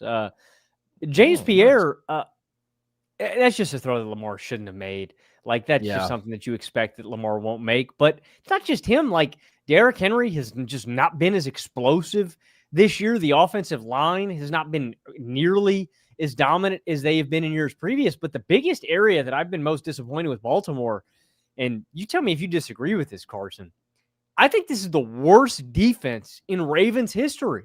Like, I don't remember a defense this bad. Man, and specifically, their pass rush in pressure, they are 29th in sacks. They are 23rd in pressure percentage. They are bottom half of the league in passing, rushing, and scoring defense. And so I think this is arguably the worst Ravens defense in franchise history. This is definitively a bottom 3 Ravens defense in franchise history. And some of the stuff in this game, man, like, it's the pass rush, it's the pressure, it's the consistency. It's also the preparedness. Dude, Jaylen Warren scored a TD where he was untouched for 40 yards out of the backfield today. Aaron Rodgers flicked a pass in the backfield to him wide open. DK Metcalf today went for 7 catches for 148 yards. Over his past 5 weeks, he's had 18 catches for 144 yards with no touchdowns. It's his first 100-yard game since week 4 at Minnesota. If you've watched some of these games recently for Pittsburgh, defenses are heavily slanting their groups towards DK. I mean, what are you scared of? MVS cooking you on the backside? Adam Thielen burning? Roman Wilson doing something? Like, I liked Baltimore. I was optimistic that this game was going to be a turning point for them in their season, that this was going to kick them into gear. They're going to rip off 5 straight dubs, go into the playoffs with a head of steam, and go mow somebody down. The Ravens lost to the Steelers. I'm a Steelers fan. When you lose to the Steelers, look, bruh, you're disqualified from being a real team. Sorry. Damn. The Ravens are just fake, man. Like, if you lose to Pittsburgh, you're just phony. Logan, saying the worst defense in Ravens history is sort of like saying the ugliest chick at the Miss America pageant, right? Just in terms of it would be a variety of beautiful women, just as most of the Ravens defenses have been quite excellent. This chick is beat. Okay. This chick is Don't beat. Talk about her that way. She's beautiful on the inside. She's a wonderful gal. I'm sure she's got a great personality. She likes really good movies. She cooks and fine art. Cooks the hell out of her. Yeah, no, let's distill her value down to what she does in the kitchen. Logan, really classy in the big 2025. Fuck! You got to take that mic away, man. You are just disgusting. But God, man. The Ravens are disgusting too. I'm just a regular Harrison Butker, man. No, Harrison Butker, by the way, who has fallen off hard in the last 2 years. Coincidence? I think not. But the Ravens defense is thoroughly mid. I mean, the pass rush, like you say, it just sucks. I think they're bottom 5 in pressure rate. And the Matabike loss, they just couldn't handle that. Like, they needed him on the field, and losing him for the season has been brutal. But I think you have to look at the offense every bit as much, because like the defense, absolutely, last year they were balling out down the stretch, number one defense in like every metric after week 11. They haven't done anything close to that this year. But this offense, Logan, I mean, last year they were number one in passing yards per attempt and number one in rushing yards per attempt. They felt like one of the most unstoppable Legitimately offenses we've seen in a unstoppable. long time. Took the words out my mouth. And nothing about this team has felt the same offensively, them regressing to being like very average in terms of their offensive production. Even when Lamar is on the field, like a lot of very pedestrian offensive performances, that regression to me is probably more disappointing, just because you expect them to be so great year after year, not just with Lamar, but also with Henry, with the group of receivers who I think is actually better than some of what they've had. The offensive line is bad, and none of these guys are playing up to their usual levels. So it's probably still going to come down to week 18, head to head, Steelers, Ravens. Like, the Steelers do have a little bit of a lighter schedule left because they have a Dolphins and a Browns game. So, you know, they could win both those, and maybe that wraps it up right there. They get to 9 wins, and that's all it takes. But it is just a fucking mid-off, man. And the Steelers, no offense, Logan, you know this to be true. We expect to be in the middle of the action in every mid-off. That's where they live in the 2020s. But for the Ravens, it's just so disappointing. Yeah. I mean, it's so sad, dude, when you watch the Steelers offense today, and it is Rodgers' depth of target speaks so many volumes just when you watch the Steelers play. Yeah. So much of the Steelers offense is a dump behind the line of scrimmage. It is So just much. a miserable check down that goes nowhere. The fact that the Ravens are letting them bite off, 10 to 20 yards on some of these plays, it's embarrassing, man. Like, I'm going to root for the Steelers as hard as I can every game that they play, but like, we're just not good, man. That's when the Colts lose to us, and I say, all right, I got to take the Colts off my board, man. Like, I seriously mean that. If you lose to Pittsburgh, I take you off my contender list, man. You're not real, because the Steelers have been phony for 5 years, bruh. We're fake. Yeah. Like, we are fool's gold. And if you drop a game, sayonara, buddy. Yeah, I don't know if the Ravens are fooling anyone at this point. I don't know if the Steelers are fooling everybody. I think we know, like, somebody's just going to limp into the playoffs out of this division. That being said, I do want to give a little bit of props to the Rodgers DK deep ball connection. They had 121 yards just off of deep passes today. That was pretty much the offense. That, or as you're saying, passes to running backs, which the Steelers have relied on more than like any other team in the NFL this year, because they had 0 run game. They've got 0 reliable receivers other than DK, who even he doesn't really epitomize reliability, but he made his splash plays in this one. That was enough to get it done. So I commend Rodgers for making some of those plays they needed to have. I mean, he had the scramble for a touchdown. He hit the discount double check. That was electric. I just think it's very cheap when people like try to make him the problem. I get it. Like, he's always barking at other people. People don't like him as a guy, but he is still an upgrade at quarterback from what they've had. Oh my God. A significant upgrade. When people try to say that he's like Russ or bro, please watch the games. Like, yeah. And I know Rodgers isn't even doing that much, but the fact that like he can just read a defense and go, hey, this guy's open, I'm going to throw the ball to him. Like, it's a hell of a bar. That makes me want to cry. Man, that is fucking sad. Yeah. Yeah, that's pretty bare bones what you just laid out there is the expectation. But he throws a mean check down, bro. Yeah, but that's Steelers football in the 2020s. That literally is the bar.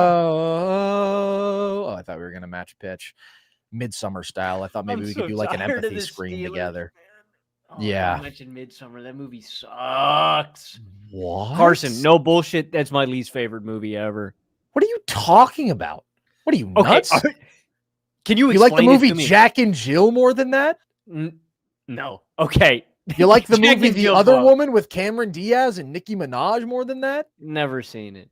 No, Midsummer bangs, dude. We can talk about it after some other time. I think it's a great movie. Bro, that movie made no sense. You don't like a cult vibe? It does make sense, Logan. You just haven't watched enough video essays about it. You haven't dug enough into the metaphors. That's fine. You got to grind film, man. I just remember it's not just for the NBA and the NFL. It's for film too. Dude, I remember over COVID, me and my boys watched that movie and we're like, bro, what the fuck just happened? Just remember a dude in a bear costume got burned up in a hut. Spoilers. Sorry. My bad. You haven't seen the movie. Nothing happens. Nothing happens. Well, yeah, it's a good movie. It's actually on my list of least favorite, along with, and this one I did watch with you. This one just crushed my vibe so hard. If you say Manchester by the Sea, I'm turning off. That movie is such a vibe crusher. Literally Casey Affleck is the saddest human who ever lived. Yeah, and he fucking nails it. I mean, he kills the performance. Don't get me wrong, but damn, dude, like I wanted to kill myself after the film. Okay. Well, that movie's sad. Sometimes that's what a great work of art moves you to do, Logan. That movie is the saddest. Wrenching. That's the saddest piece of art I've ever watched. Yeah, and one of the best, probably. That movie is incredible. Anyways, enough movie hour with us freaks. Is Aaron Rodgers the solution for Pittsburgh? No. But is he the problem? No. So that's really all I've got to say about that. Before we move on from this game, what did you think about the likely call? Did you think they got that one right? I did. There was a play, if you look back, I think 1974, it was Jackie Smith. I think the Steelers were playing the Browns. There was a Deontay Johnson TD exactly like that. And it's like, look, this is going to sound callous for me, but ever since the Jesse James TD wasn't a touchdown, I just don't really have any sympathy. You're Mr. Big. I don't know what a catch is. I don't. They fucked me one time, and so I said, I'm throwing in the towel, man. I don't know anymore. The terrible towel? I actually don't agree. I think here's my thing. I do know what a catch is for the most part. I think you know it when you see it. In slow motion, I think you can almost make anything look a catch. Like, I just don't think he established possession. So that was my take. And also, the bigger thing to me, hey, Baltimore, why don't you not commit a soul-crushing penalty that takes a field goal and turns it into a touchdown? Why don't you guys get some stops on defense? You know what I mean? Victim blaming Logan Camden. Classless as usual. No, I didn't think he had control long enough to make a football move. And that's the criteria, right? He doesn't necessarily have to make a football move after the catch, but he has to have control long enough to do so. And I saw some people arguing that him extending his arm was the move, because in an instance, like if you were, reaching for a first down marker or whatever, that would be an example of a football move. However, this specific arm extension began as he was in midair. It was literally part of his catch attempt. It wasn't something that he did after completing the process of the catch. So that doesn't apply as a football move here to me. And that thing got knocked out pretty fast, man. Like, it is obviously a very, very fine line here, but to me, it didn't constitute possession for long enough to be ruled a catch. Like you said, part of this is obviously a judgment call, but I do also we know the criteria. We see these calls made week after week, and even if everyone is a little bit different, you do sort of have that internal clock and knowledge of, okay, was that long enough? Is that a legitimate catch? And my initial thought was, no, I don't think he possessed that football long enough. So it was obviously super close. I'm not surprised Raven fans are upset. However, I don't think that they actually got robbed. I think that they got that call right. So thought we had to address that one, because that has definitely been a back-to-back weeks that likely has done that, though, which is pretty funny. Yeah, he's likely to have a situation where everybody's going to be saying it's likely that was not a catch. That's why they pay me the big bucks, Logan. Jags Colts, another game with big playoff implications, big divisional implications. In fact, another game where it was winner is going to take the lead. And who gets it done, Logan? But the Duval County Jags. Unfortunately, the big story of this game is Daniel Jones tearing his Achilles as he was already playing with a fractured fibula. What is the significance of that before we talk about the rest of this game? Yeah, this is the reason that I bailed on the Colts. Last time we were talking about our top 10 teams, I said that I was going to favor the Jaguars over Indianapolis moving forward. I like Houston more, and it really was just because of the broken leg and the Sauce Gardner injury. I will I wasn't expecting this kind of injury, but I did think it was only a matter of time. Like, damn, man, they see the guy's working on a broken leg. Like, mechanically, the imbalance that your body must be working through to just, to do basic functions, man, to walk, I can't imagine. Like, Daniel Jones has earned all the respect in the world from me. He's done a great job of it this year, just being a good football player. But the fact that, damn, dude, on a broken leg, he's going out there and giving it his all. Like, hats off to you, Daniel. Like, a ton of respect. And it's just, you could see it coming. It's like, oh my God. How many football games can a guy play on a broken leg, bro? So it's so brutal. Unfortunately, I think the Colts are cooked. The Jags and Texans are and I like the Jags. The Jags have actually been impressing me over the last couple of weeks, but Jags and Texans are above them. And like I said on last episode, I think the Colts are probably just going to miss the playoffs. Now, I don't want to do this like revisionist. Daniel Jones has had an awesome year. I think he is a starting quarterback in the NFL. If I had told that to Logan a year ago, the guy would have body slammed me. He would have said, bro, you're an idiot. You've been off that really good, huh? Yeah. I think Daniel Jones is a starter. I really hope that he gets his bag from Indianapolis and they give him an extension. I think it is a mutually beneficial situation. They need Daniel. I think Daniel needs the Colts. And they're a good team at full strength. But unfortunately, every year, teams are going to get bit by the injury bug. And I think, unfortunately, the Colts are just a victim of that. It's just so heartbreaking because, like, this was the ultimate redemption story of this season. Like, we've had some great instances in recent years of the quarterback mid-late career redemption arc, but this was one of the most compelling we've seen on a team that was doing so well, an offense that was so impressive. And even though they had already slowed down in recent weeks, like, it's just a terrible, terrible thing to see. And like, you see the emotion on his face, somebody who literally did everything he could to leave it all out there, playing through a leg fracture.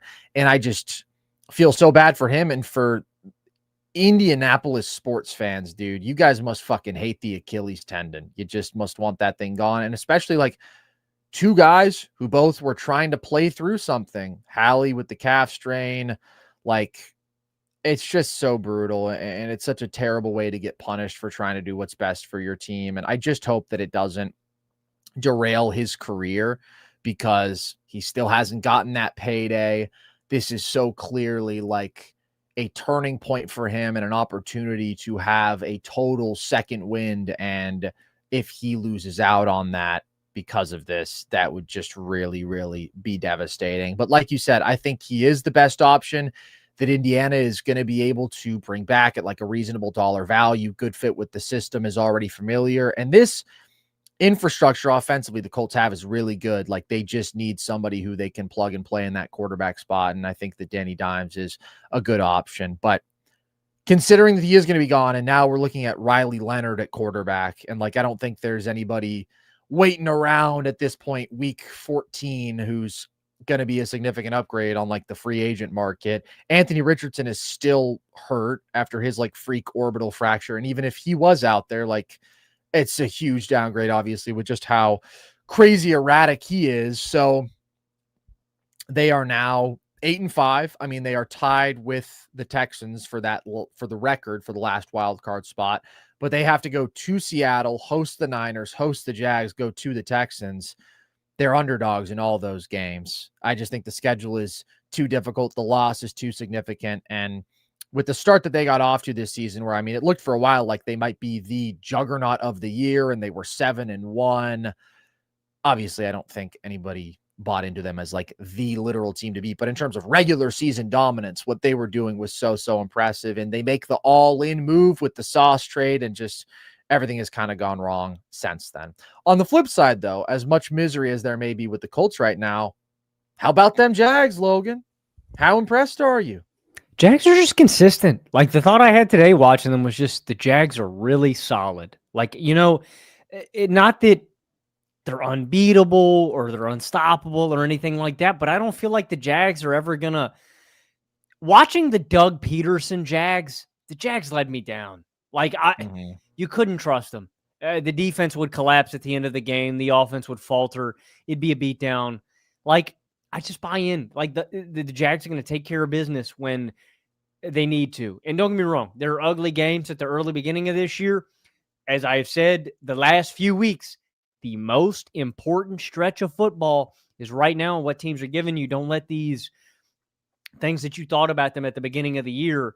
I think it's a different Jags team. I think it's a different Jags team that understands, one, I think the coaching staff has really gotten through to this group where, like, they just gel. Like, I think that they are just, everybody's on the same page. But beyond that, the receiving group, I think, is really figuring it out. And I really wish, or they at least did in this game, I really wish Travis Hunter was healthy because I think he makes a big difference in terms of the star talent. But BTJ had some big catches in this game.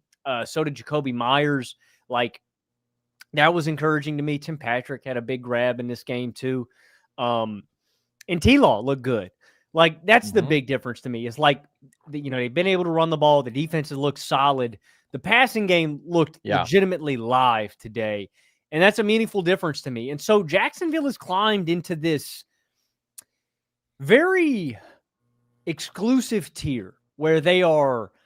Tell me more. They're not contenders. They're not in my top 10, but they are just outside it with, like, Chicago. Those are the two teams that I would compare where they are, like, side by side with me. Where, like, they have overhauled the coaching staff. Yeah. I've been really impressed with them this year, but, like, they're not. That's where, like, I look at a team like Jacksonville and Chicago and I think next year, damn, maybe you should be scared. So yeah, I'm impressed with Jacksonville in this year. We're like, I'm not scared of them going on a deep playoff run or something like that, but Jacksonville has moved me to the point where they're a good team. Like, I root for Jacksonville. I enjoy watching them. They are well coached. They are prepared. They don't feel like, oh my God, man, like, oh, Jacksonville's going to get the drum beat on them like they normally do. I'm moved. Like, quite like I said about Chicago, despite the loss, like, I have just been moved by Jacksonville to this point where I don't think they're just mid anymore. I think this is a good football team.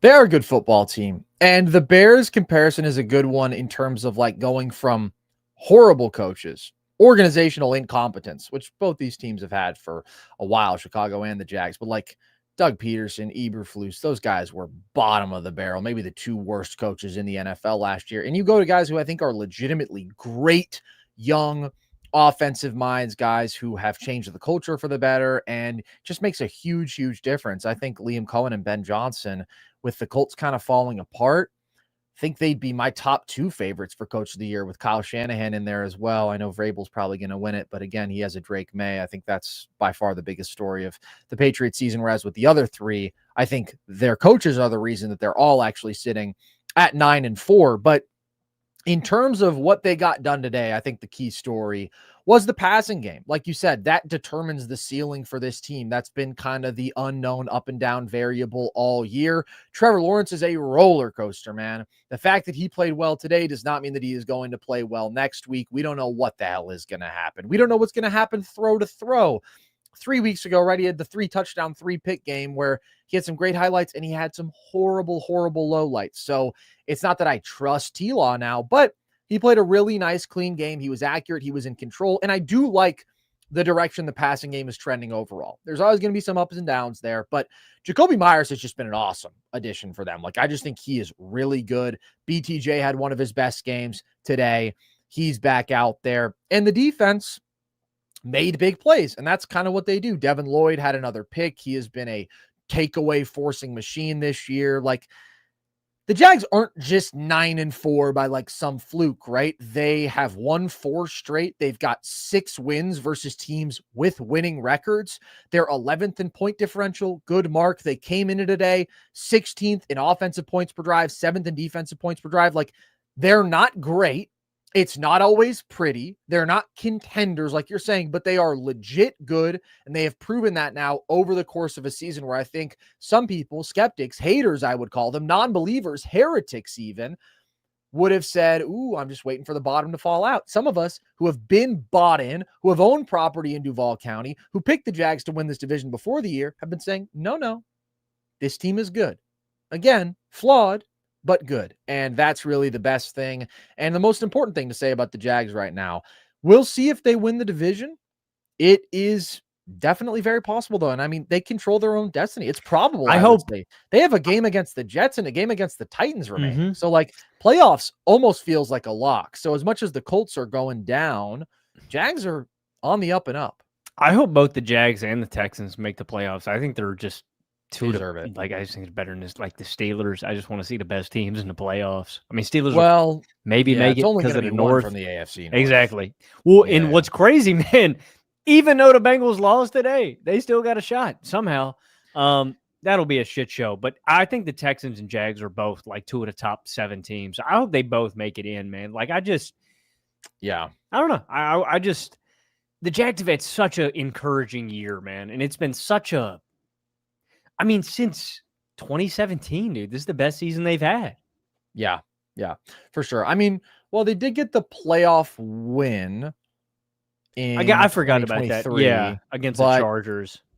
this team feels better overall. I would say that this probably is going to be the best year. But yeah, I mean, it would be those two. Those are like the 2 successful seasons they've had since, of course, their run to the AFC title game with the one and only Blake Bortles back in the day.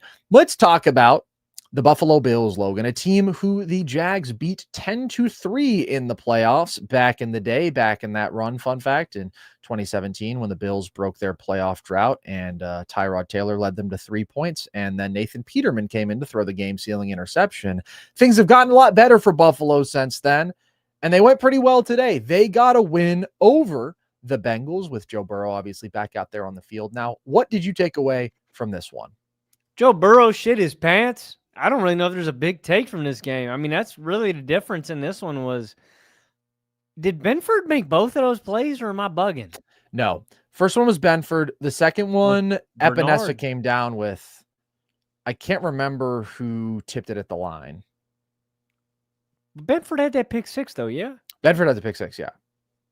But he also had the strip sack, yeah? Or am I bugging? Or was that Bernard? Bernard didn't play today, and there was no strip sack. So you are out of your goddamn mind. I guess I thought the strip sack was the pick 6. I might be bugging. Okay. The pick 6, Burrow was trying to dump it off to somebody in the flat, and he didn't get enough air under it, and Benford just fucking skied and got it. Then the very next play, the Bengals got the ball back, and I can't remember who it was. One of the defensive linemen tipped it at the line, and Epinesa tracked it down in the air. Okay. I mean, it was Burrow shitting his pants, though. That's really the difference. I thought the Bengals were going to win this game. The fact that they were up 28-18 with 8 minutes left in this game, and 5 minutes later, they're down 39-28. Like, this was just such an imperative game for them and their playoff chances. Like, they didn't need this one, but they kind of did. I don't know if I feel fundamentally different about Buffalo after this game, though. Like, for most of this game, my take was Buffalo's defense still blows, and then they get their ass kicked in the playoffs. I mean, dude, like, I don't know. Like, shout out Buffalo for winning this game. I'm glad they figured it out. Josh Allen had some fucking superhuman moments in this one. That scramble, like 50 yards, that was awesome. The 2 4th down conversions that Allen had in this game were massive. The pump fake touchdown to Dawson Knox. Then Knox fumbled or bobbled it, and then he had to throw the TD where he pump faked to Hawes. Both of those plays were sick. Like, I thought Josh played really great this year, but like, my thing about Buffalo, man, I don't know what the hell is going to happen in the AFC this year, because I could see Buffalo losing to anyone in the AFC, but I could also see Josh Allen being so great that they just beat every team in the AFC's ass. So I really don't know, man. It feels like Josh Allen versus the world this year in the AFC for the Bills.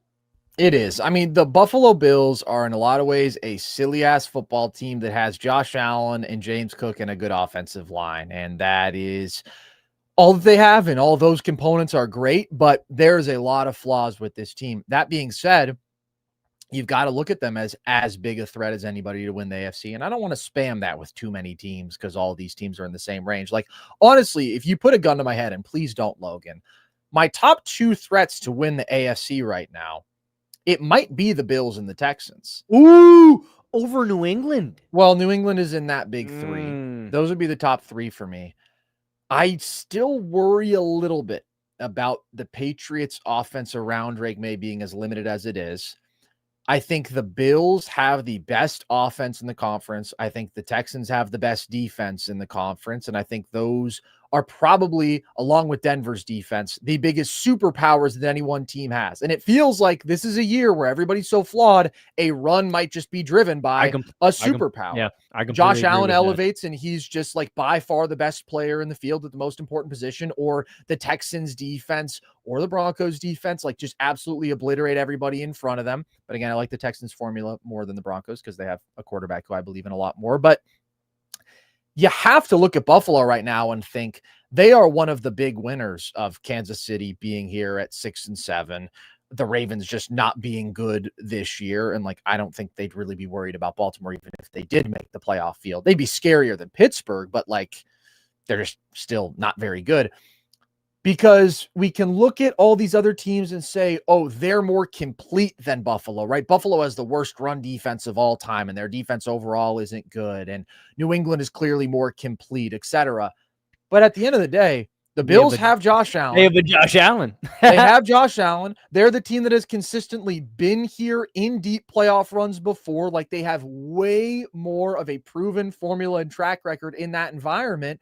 So you got to look at them as like the veteran big fish in this pond right now. That doesn't mean that they're the best team necessarily, but it does mean that you have to look at them as absolutely one of the Can I ask you something? That does have this distinct edge. Yeah. Because I feel this way. Do you think the Bills have the highest ceiling of any team, or at least the highest offensive ceiling of any team in the AFC? Because I just think they are the best. I think they have the highest. I agree. That would be my selling point for Buffalo, because I completely agree with you, Carson. I think you're hitting it on the head, dude. I think it is not going to be unless New England gets it done, because even New England has a Drake May, but like this year, I feel like it's going to be decided by somebody just going above and beyond. This is the thing with the Bills. I don't think it's a question that they have the best offense in the conference now that the Colts have kind of fallen apart as they have. But like, if you look at some of the Bills' best offensive performances this year, they had to put up 41 to beat the Ravens 41-40. They had to put up 44 to beat the Bucks 44-32. They had to put up 39 today to beat the Bengals 39-34. Like, it is absolutely essential that they have those massive offensive performances if they want to go on a deep run, but they absolutely have the potential to do so. And that is the case when you get like just a flawless Josh Allen performance like you did today. And I want to say this off the top. The Bengals defense sucks. Okay. In fact, I have made a rule this year that I will not be moved by a performance against the Bengals defense.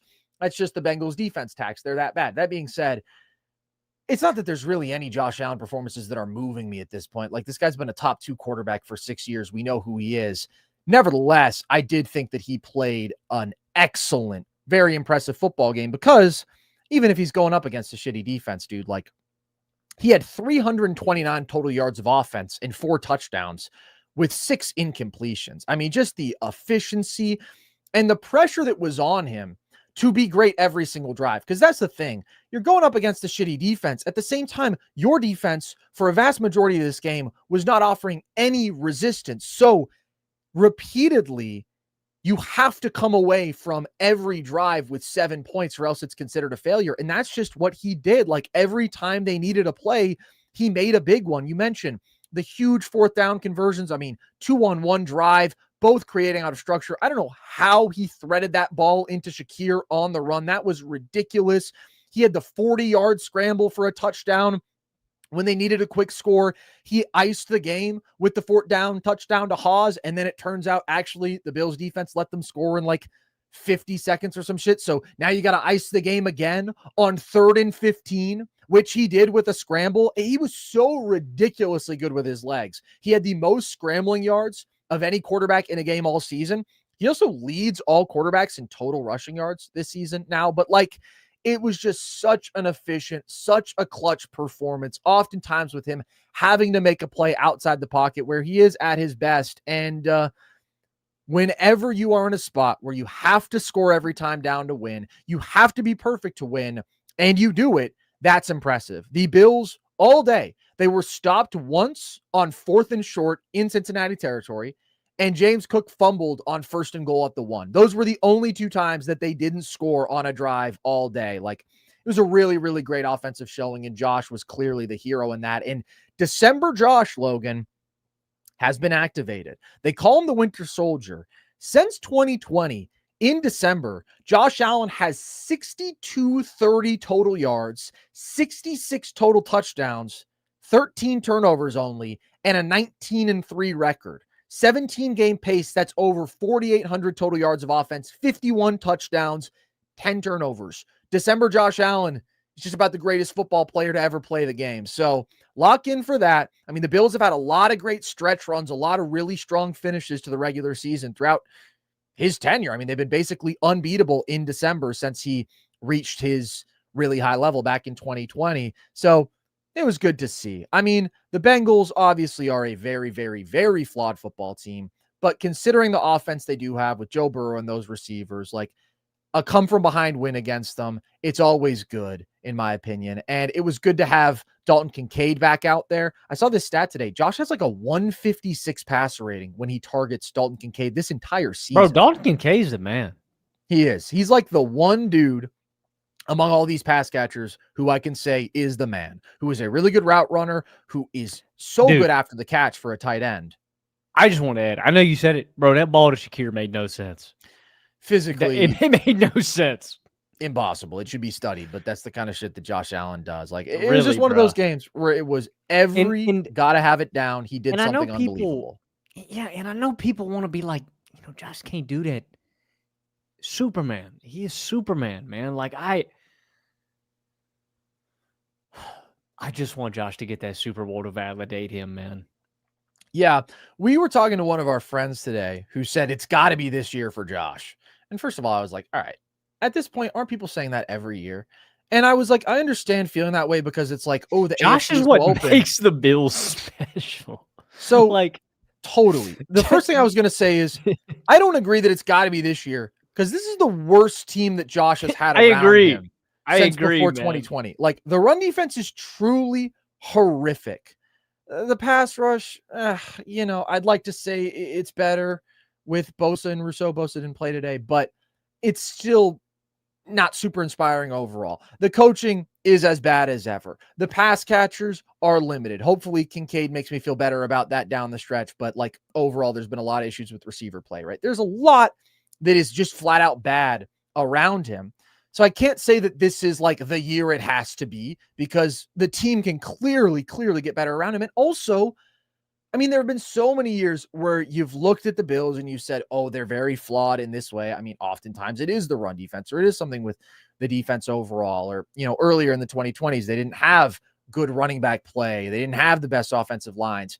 Every fucking year they win at least 11 games and they win a playoff game and they're a top 5 offense and they're a top tier red zone offense and a top tier third down offense because they have Josh Allen. So I just don't want to hear that stuff anymore. Like, I understand the Bills are super flawed. I have wanted to pull my hair out a lot of times watching the Bills this year, and they're still 9-4 because that's just the floor that Josh gives this team. So that's what I have to say. And he gives them the potential to go on a run and beat anybody in the AFC. That's how I felt about this team all year. There have been ups, there have been downs, but the fundamental vision, the pros and the cons, it's always kind of been the same. So like you said, I mean, there's nothing groundbreaking that we're learning about the Bills as a team from this game. The defense pretty much still sucks, but Josh was incredible, and they can win a whole lot of games off that. And specifically, I think you were a little hard on Joe Shiesty there. I mean, the way I would put it is this was a game where offenses were moving the ball at will and where it felt like a track meet and everybody was scoring every drive, and Joe Burrow made 2 killer mistakes. Exactly. And Josh made the play every time. Well, I mean, that's what it came down to. And I don't want to act like, Joe didn't have, I mean, Joe had moments. I mean, him and T. Higgins connected on some big plays during this game. Like, I don't want to act like Joe didn't have a good game or something, but when you have 2 just debilitating plays like that, like, you got to wear the loss, in my opinion. Like, those 2 plays were the difference in this game to me. Yeah, I actually saw a crazy stat from Next Gen Stats that the Benford pick six had the single biggest impact Like on swing. win probability, the biggest Yeah, swing of any play not in the last 2 minutes of a I game bet. in the That Next Gen Stats era. So, shit like, was yes, crazy.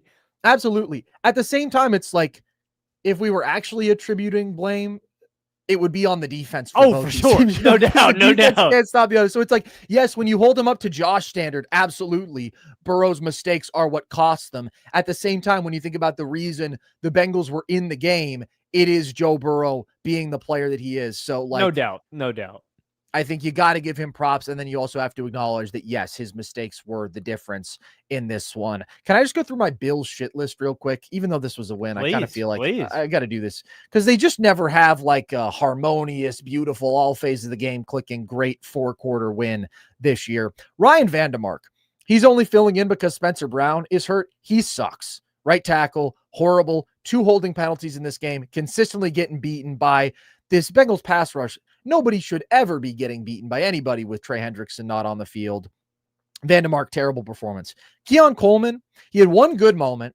They went to him on this little quick slant when he had straight up one-on-one, which I always like whenever they're in like a clear, heavy personnel or like very clearly running formation and the entire defense is up crowd around the line of scrimmage and they just check to this quick slant to Keon and they just say, just win quickly. And that play works. Nobody else runs a route. Like, I liked that moment. However, some of the routes that he was running were just so low effort and so slow. And I don't know if he's never played in snow before, but like Keon just has a lot of motor and consistency stuff that is really, really frustrating and disappointing. So he's on my shit list. Sean McDermott, I give him props as well. I'm going to give props to the guys who are on my shit list for stuff they did well, which is, No, he deserves to be on your. yeah, I just loved how much he was willing to go for it. And overall this year, there have been way less moments where I scream to the heavens and say, Sean, you coward. That William and Mary School of Conservatism. Exactly, dude. He's learned a little bit more so that you should believe in the Josh Allen school of you have a superstar quarterback and trust him. And like even on the 3rd and 15, props to him and Brady. Overall, Brady is still too conservative for my liking, absolutely. But the fact that they had Josh drop back and they put the ball in his hands, and it's like worst case scenario, you just tell him you cannot throw this ball away. If you take a sack, you take a sack. That's okay. And like it's still riskier, obviously, than running the ball, but running the ball is conceding we're not getting this first down. You're giving the ball back. When Josh Allen has the ball in his hands, he can scramble for 18 yards, and that's the game right there. So there's the props to the coaching staff. That being said, Sean McDermott used a timeout with 5 minutes left in a 1-score game in the 4th quarter, a game with playoff implications, before a point after. Dude, I've never seen this. Between the touchdown and the extra point, he called a timeout. Can't imagine the logic that would lead you to burn a timeout when you very well might need it to stop the clock, when you could just take a 5-yard delay of game penalty and then kick a 38-yard extra point, which is still like 90% probability. I don't know. That was crazy. And then they just kicked the extra point. I'm not going to lie. I thought that was going to come back to bite him on the ass in classic That would be Bills the most fashion. Fucking McDermott shit ever, dude. But his ability to misuse timeouts will never cease to amaze me. He is peerless in that regard. Peerless. The other timeout that he burned before that in the second half, this wasn't his fault, but this was just dumb Bill shit because they used defensive timeouts more than anybody. Nobody was covering Jamar Chase on a pivotal 3rd down. Like, this is where I say again, they are a silly, goofy, Looney Tunes ass team that has a Josh Allen and has a good offensive line and has James Cook, but also James Cook is on my shit list because he has to stop fumbling the football, dude. He has 6 fumbles this year. That is twice as many as any other running back. He has 4 fumbles in the last 2 weeks. And there are a number of worlds in which his fumble at the 1 is the reason the Bills lose this football game, because you just can't afford that when your defense gives you no margin. But then the defense did give the margin. Shout out Benford. Shout out Epinesa.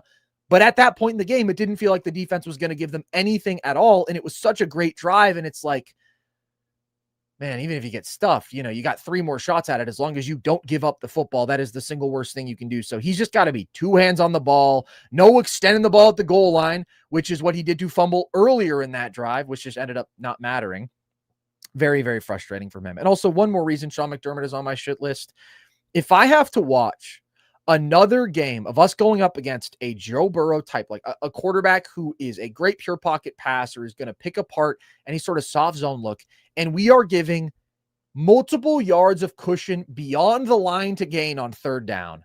It'll be the death of me. This is something that has gotten the Bills so many times in playoff games, in games against other elite quarterbacks where they are just way, way too conservative and they can't get a significant pass rush with 4, but they aren't mixing up the looks and they're just playing these soft zones.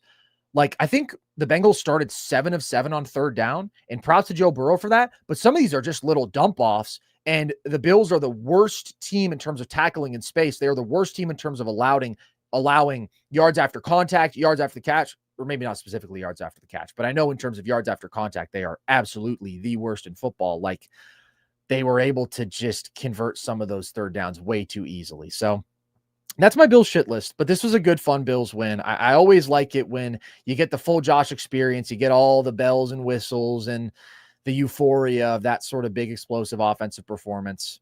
This was a fun game to watch. Also, just like T. Higgins is a superstar, and shout out to him because he is a number 1 receiver on more than half the teams in the NFL. He's one of the craziest athletes, like, to play the position, one of the craziest contested catch guys. Very impressive performance from him. And look, the Bengals, they could definitely still play spoiler to the Ravens next week. I mean, their offense is potent enough. Obviously, they literally just beat them down.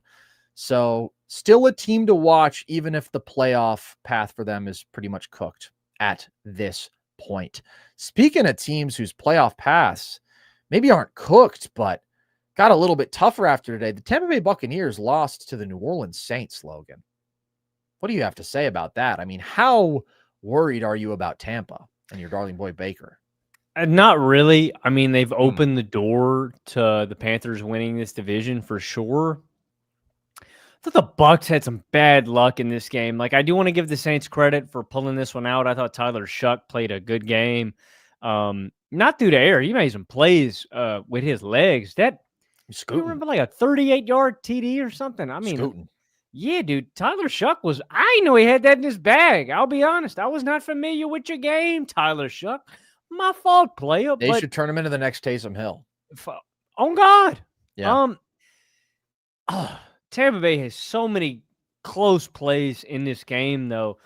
Emeka Ibuka drops a wide open go-ahead TD in this game that just goes through his hands. Maybe you could get on Baker a little bit for how hard and high he threw that football, like a little bit, but it hits both Ibuka's hands, so I feel like he had to catch that one. Right after that play where he drops the TD, the refs, in my opinion, miss a very obvious offensive pass interference on Cade Otton. And so I thought they missed that play, and Tampa Bay had to settle for a field goal. Later, they're about to get the Saints off the field. They drop an interception off of Vele's hands. Like, that's another big play that doesn't go in Tampa Bay's favor. And then at the end of this game, Cade Otton's just ruled short on a third down, and they get him off the field. They just had, like, I don't really look at Tampa Bay any differently from this game. Like, I don't go, this is what's going to let them down in the playoffs. I just feel like they didn't make the plays today. I felt like there were plays that were there on the table that they didn't make. That's sometimes the difference. And like I said, because the margin has shrunk a little bit, there's an opportunity that the Panthers may win this division for sure. But I thought all the plays that Tampa Bay could have made to win this game were on the field, and they just didn't make them. And sometimes it's as simple as that. It's just not at all surprising to me that they just lost to the Saints. And that's a bad sign because the Saints suck. And that's just where I'm at with the Bucs. Like, I just think they are fully fraudulent if anybody still believes in them as like some real threat. I think they are totally mediocre, like just not good. And the wheels have come off. They've lost 4 of 5 now. They came into today 18th in points per drive on offense, 22nd in points per drive on defense. They've got a negative 2-point differential. That is 21st in the NFL. Like, they're just not good at anything. They are a mediocre passing offense. Now they are a mediocre running offense. They are mediocre defending the pass. They are mediocre defending the run. Like, Baker has not been good. He had a brutal pick in this one that was way off target, but the reality is, like, nothing that made this Bucs team so good last year has been the same this year. And there's obviously been injuries to the offense, but they are just so completely out of sync on that side of the ball and just not that talented defensively. So I still think they will win the division, Tampa. And like, it's pretty much going to come down to their 2 head-to-head games remaining against Carolina. Carolina does have to play Seattle. That's a really tough game, whereas the Bucs' other 2 games are Falcons, Dolphins. So they've got an easier schedule in that way. And I guess I would say they're better than Carolina, but are they really? I trust them a little bit more, but like, Carolina has better wins, I would say. The Bucs beat Seattle. That was a really good win. But Carolina has an identity. I mean, they know that they can run the football down your throat. Like, I would say that the Bucs are more completely mid all around, whereas I still think the Panthers defense is just pretty bad flat out, but they are completely uninspiring, Tampa Bay. Like, I was excited about them preseason. I thought the offense was going to be awesome again. I thought, hey, bring back a lot of the same strengths. You add Ibuka into the mix. No, everything has just regressed pretty badly for them. And like, losing a game like this when you need it, dude, is a joke. December, division lead on the line, and you lose to the Saints. I don't know, man. I did think they got kind of fucked like that. Look, Ibuka's got to make that catch. Shuck fucked him. The Otten play. I thought that was a really bad missed defensive pass interference, man. Like, and look, I'm not trying to bail out the Bucs by one play. Like, there's nothing that excuses. New Orleans sucks. There's nothing. I don't feel bad about saying it. New Orleans legitimately blows. Like, there's nothing that's going to excuse a loss to the Saints, but I really did think they missed a defensive pass interference on the Otten play. And then if Ibuka catches that TD, I think it's a different game. Like, I just think that they win the football game. So I get it. I agree with you fundamentally, though. I think that's the point. The Bucs are mid. Be in a game with the Saints where 1 or 2 plays is the margin. You're right. I don't disagree with that at all. I do want to give props to Tyler Shuck. I thought he looked good. I have been anti-Tyler Shuck purely because I was relying heavily on Spencer Rattler as the starting quarterback in my 32. Carson, can I tell you something? League? Yeah. I'm the number 1 seed in the 32-team league. Let's go, dude. I won. Do it for us. Do it for the brand. I think I'm going to get bounced in the first round probably, but the way this year worked out, the fact that Joe Flacco got benched and then traded to the Bengals, the week he was benched on the Bengals, Shedeur Sanders takes over as the starter. Like, I am so lucky this year, but I'm pretty juiced the fact that I think I'm going to be the number 1 seed in the 32-team league. I'm happy for you, dude. I'm a scrappy 6-8, and I'm a scrappy 6-8 not having a quarterback. That's crazy. For half the year. That's legitimately crazy, bro. Well, we started the year strong. We started 4-1 when Rattler was out there, and he was just giving me decent production because, I waited on quarterback. The rest of my team was really good. Then we got some injuries, and more importantly, I no longer had a quarterback. So anyways, now I can drop that whole routine because the season is over. So it's no longer fuck Shuck for me. I mean, I'm not moved, but he used his legs really well. He converted some big third downs to like kind of close the door on this one, or at least put the Bucs in a tougher spot. So props to him for that. But I think this is much more about Tampa Bay just playing so much shitty football this year, and that's going to come back to get you, and it's really coming back to get them right now. How about a rookie quarterback duel between Cam Ward and Shedeur Sanders, Logan? Browns Titans, that's really the exciting angle to take out of this game between 2 otherwise very bad football teams. Shedeur in Cleveland get it done. What did you make of his performance? Wait, they didn't get it done. Sorry, Shedeur played well. But almost. Oh, my gosh, dude. I was so mad at Stefanski for not having him out there on the 2-point conversion, and for everybody. So many takes. The theorists. Oh, Stefanski hates Shedeur. Guys. Oh, if Dylan Gabriel. Look, let me be clear. It was a horrible play call. They should not have done that.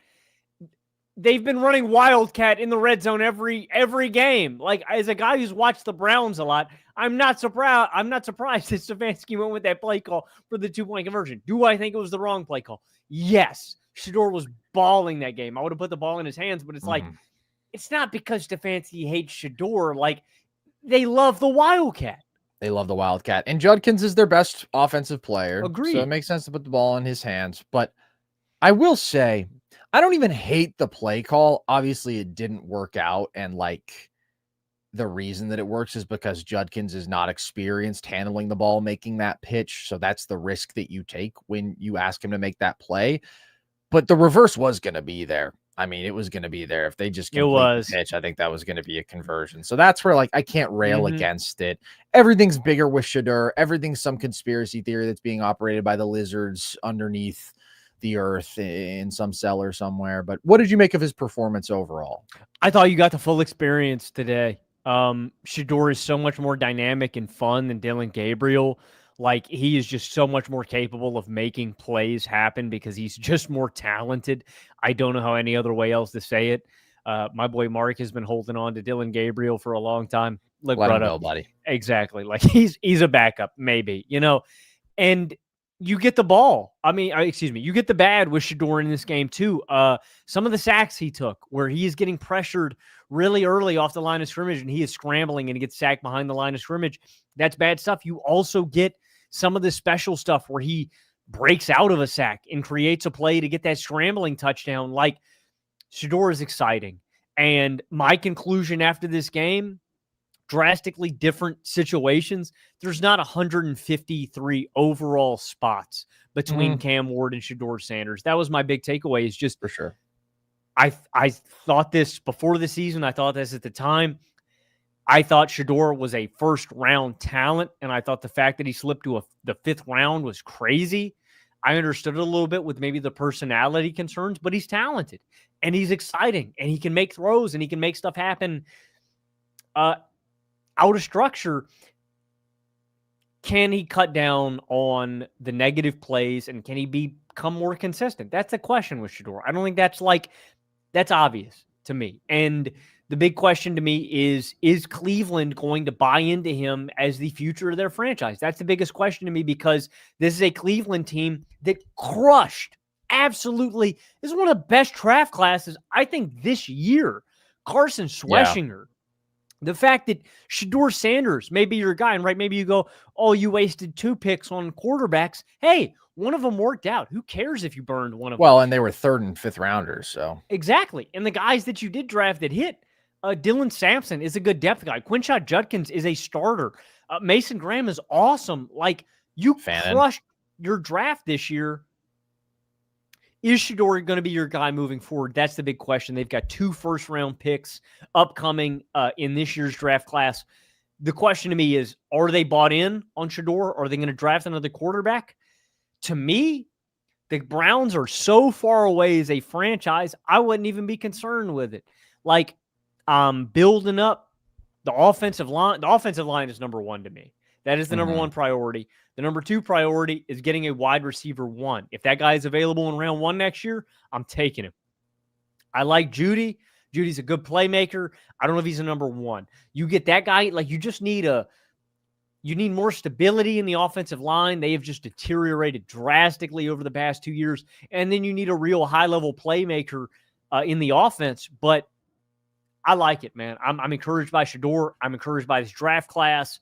I like the Browns. And I just feel like the good has outweighed the bad so far with Shedeur, and he's made plays, and he's just he is so much more dynamic than Dylan Gabriel. That's man. crazy. It's just not even close. It's crazy. I mean, the stat that Dylan Gabriel never had a 30-yard completion, and Shedeur, I don't know what he's at right now, but he's got more than a handful. Like, there's just a lot more playmaking there. And in terms of, like, is he the guy?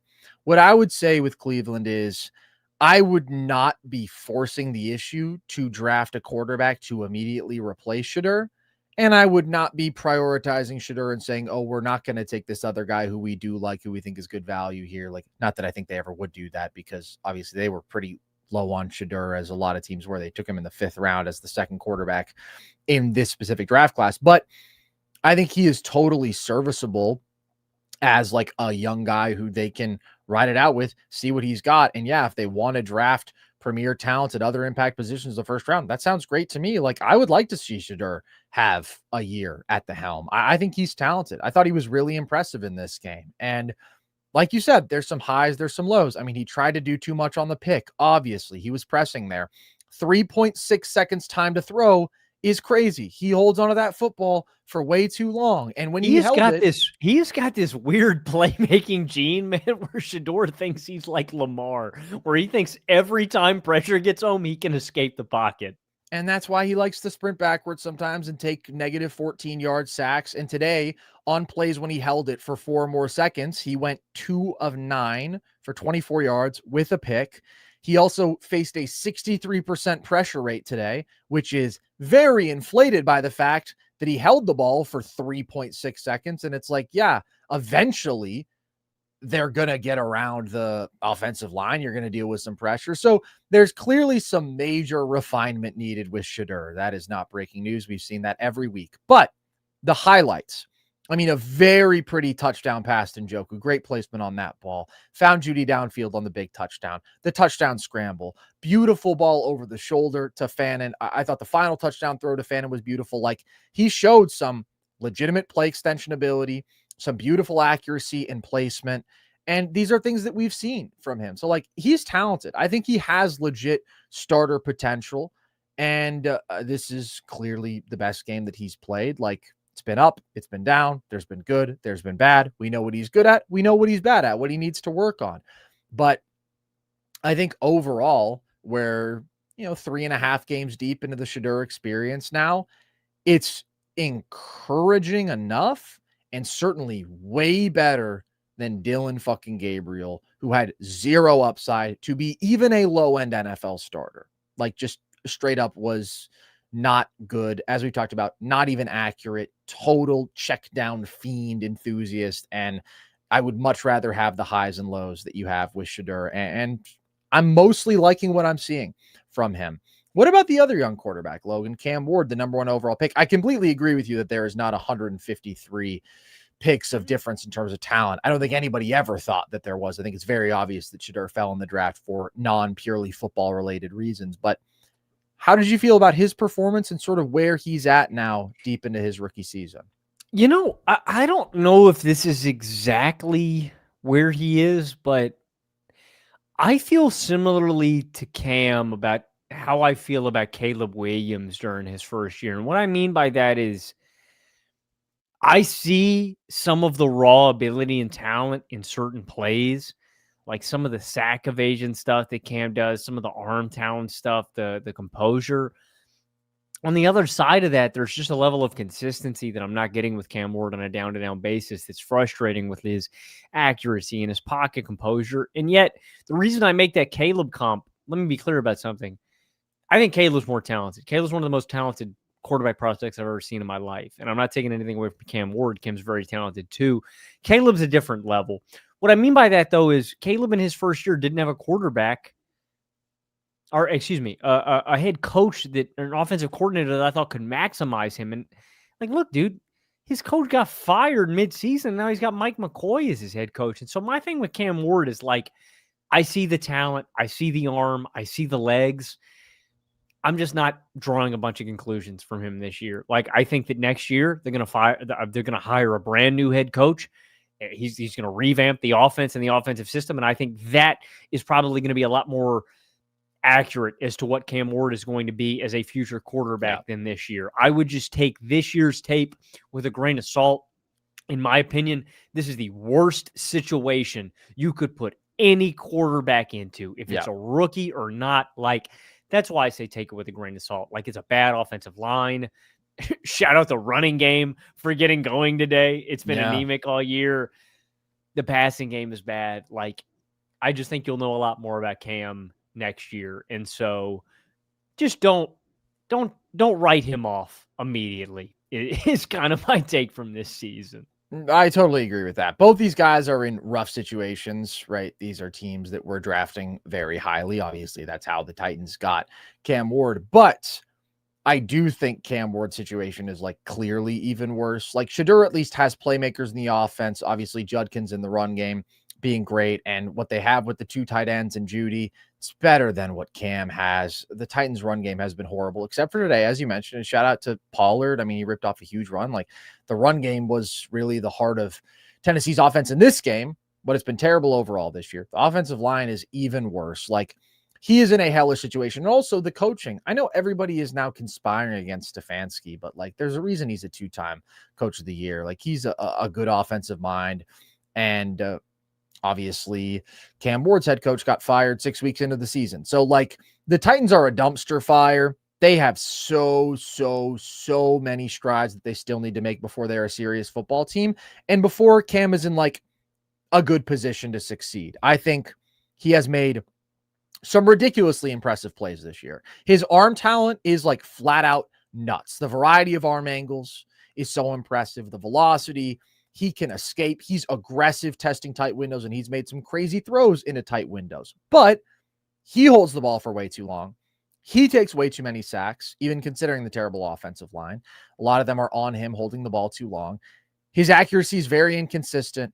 He plays risky football overall. Like, he is somebody who still has a lot of refining to do for sure, but also somebody who has a lot of talent. And like you said, I think it would be crazy to write him off, to look at the numbers, and the numbers are horrific, but to look at the numbers and say, I'm out on Cam Ward, when he is always somebody who was going to have to refine his game. And when he has been dropped into the worst possible situation, that would be nuts to me. Just like I think it would be nuts to write off Shadur, although I think Shadur was definitely better than him today.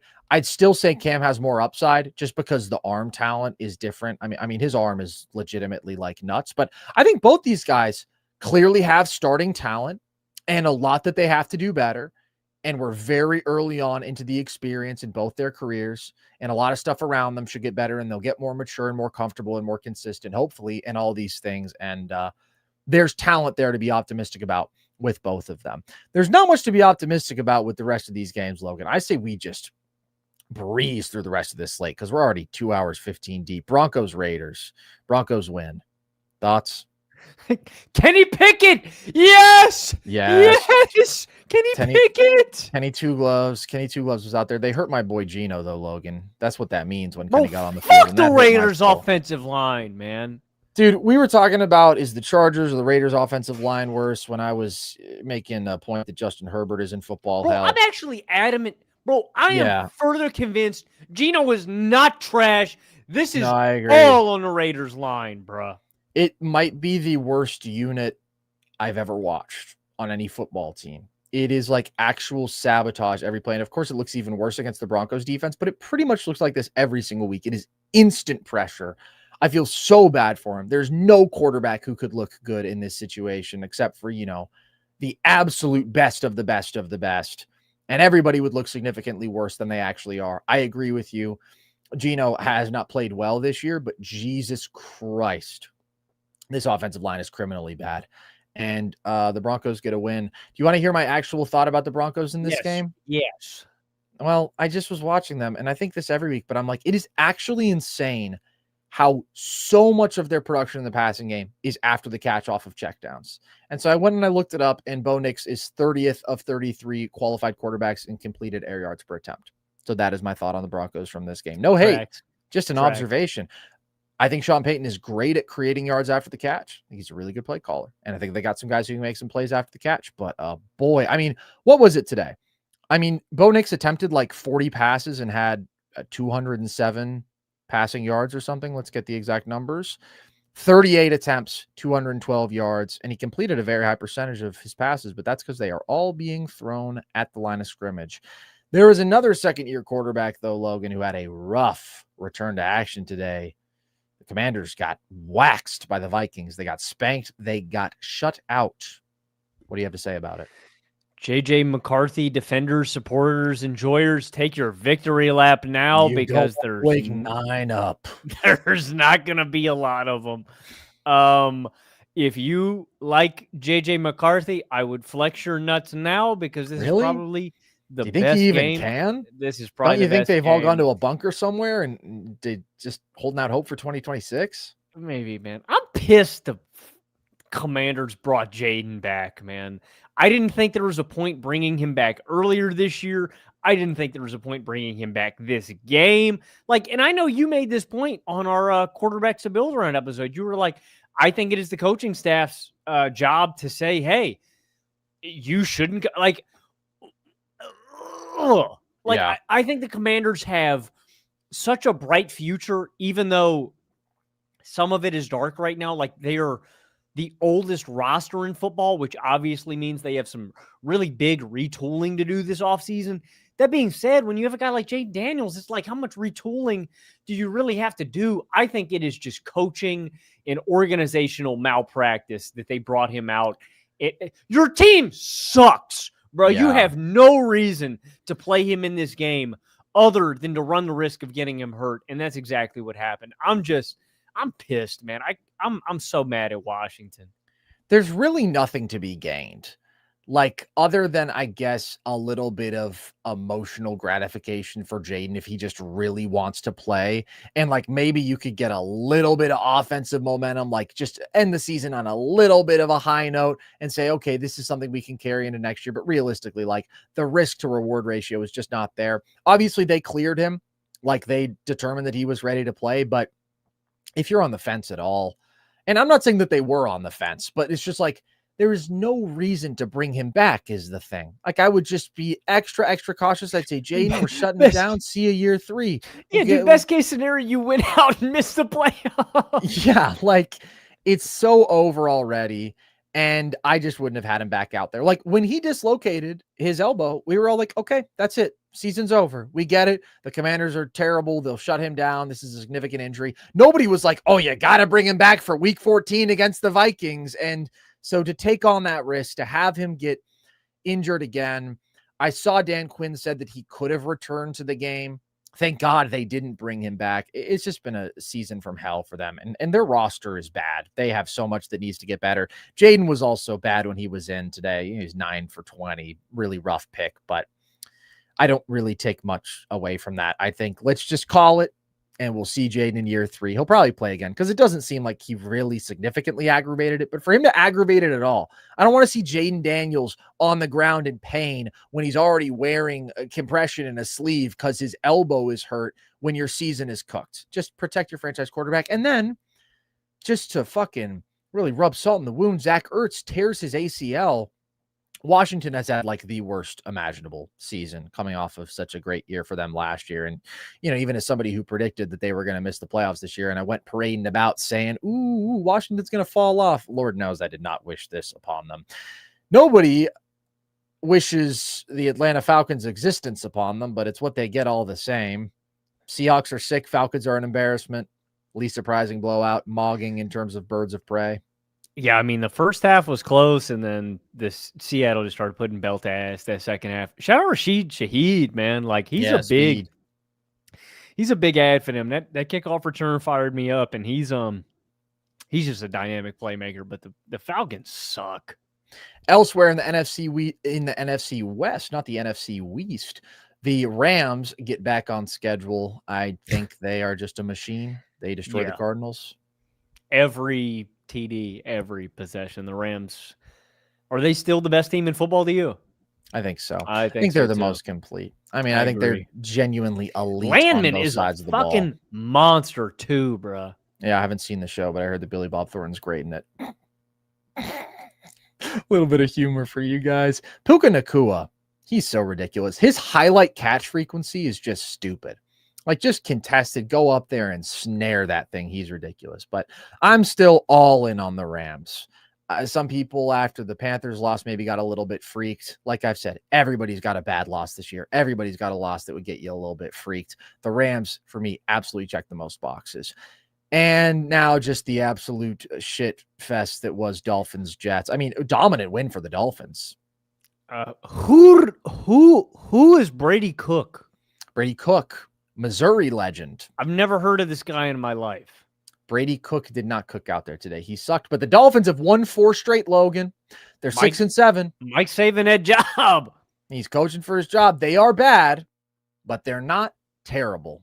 And that's the best thing I can say about the Dolphins. The Jets are absolutely terrible. All right, let's get to these super chats.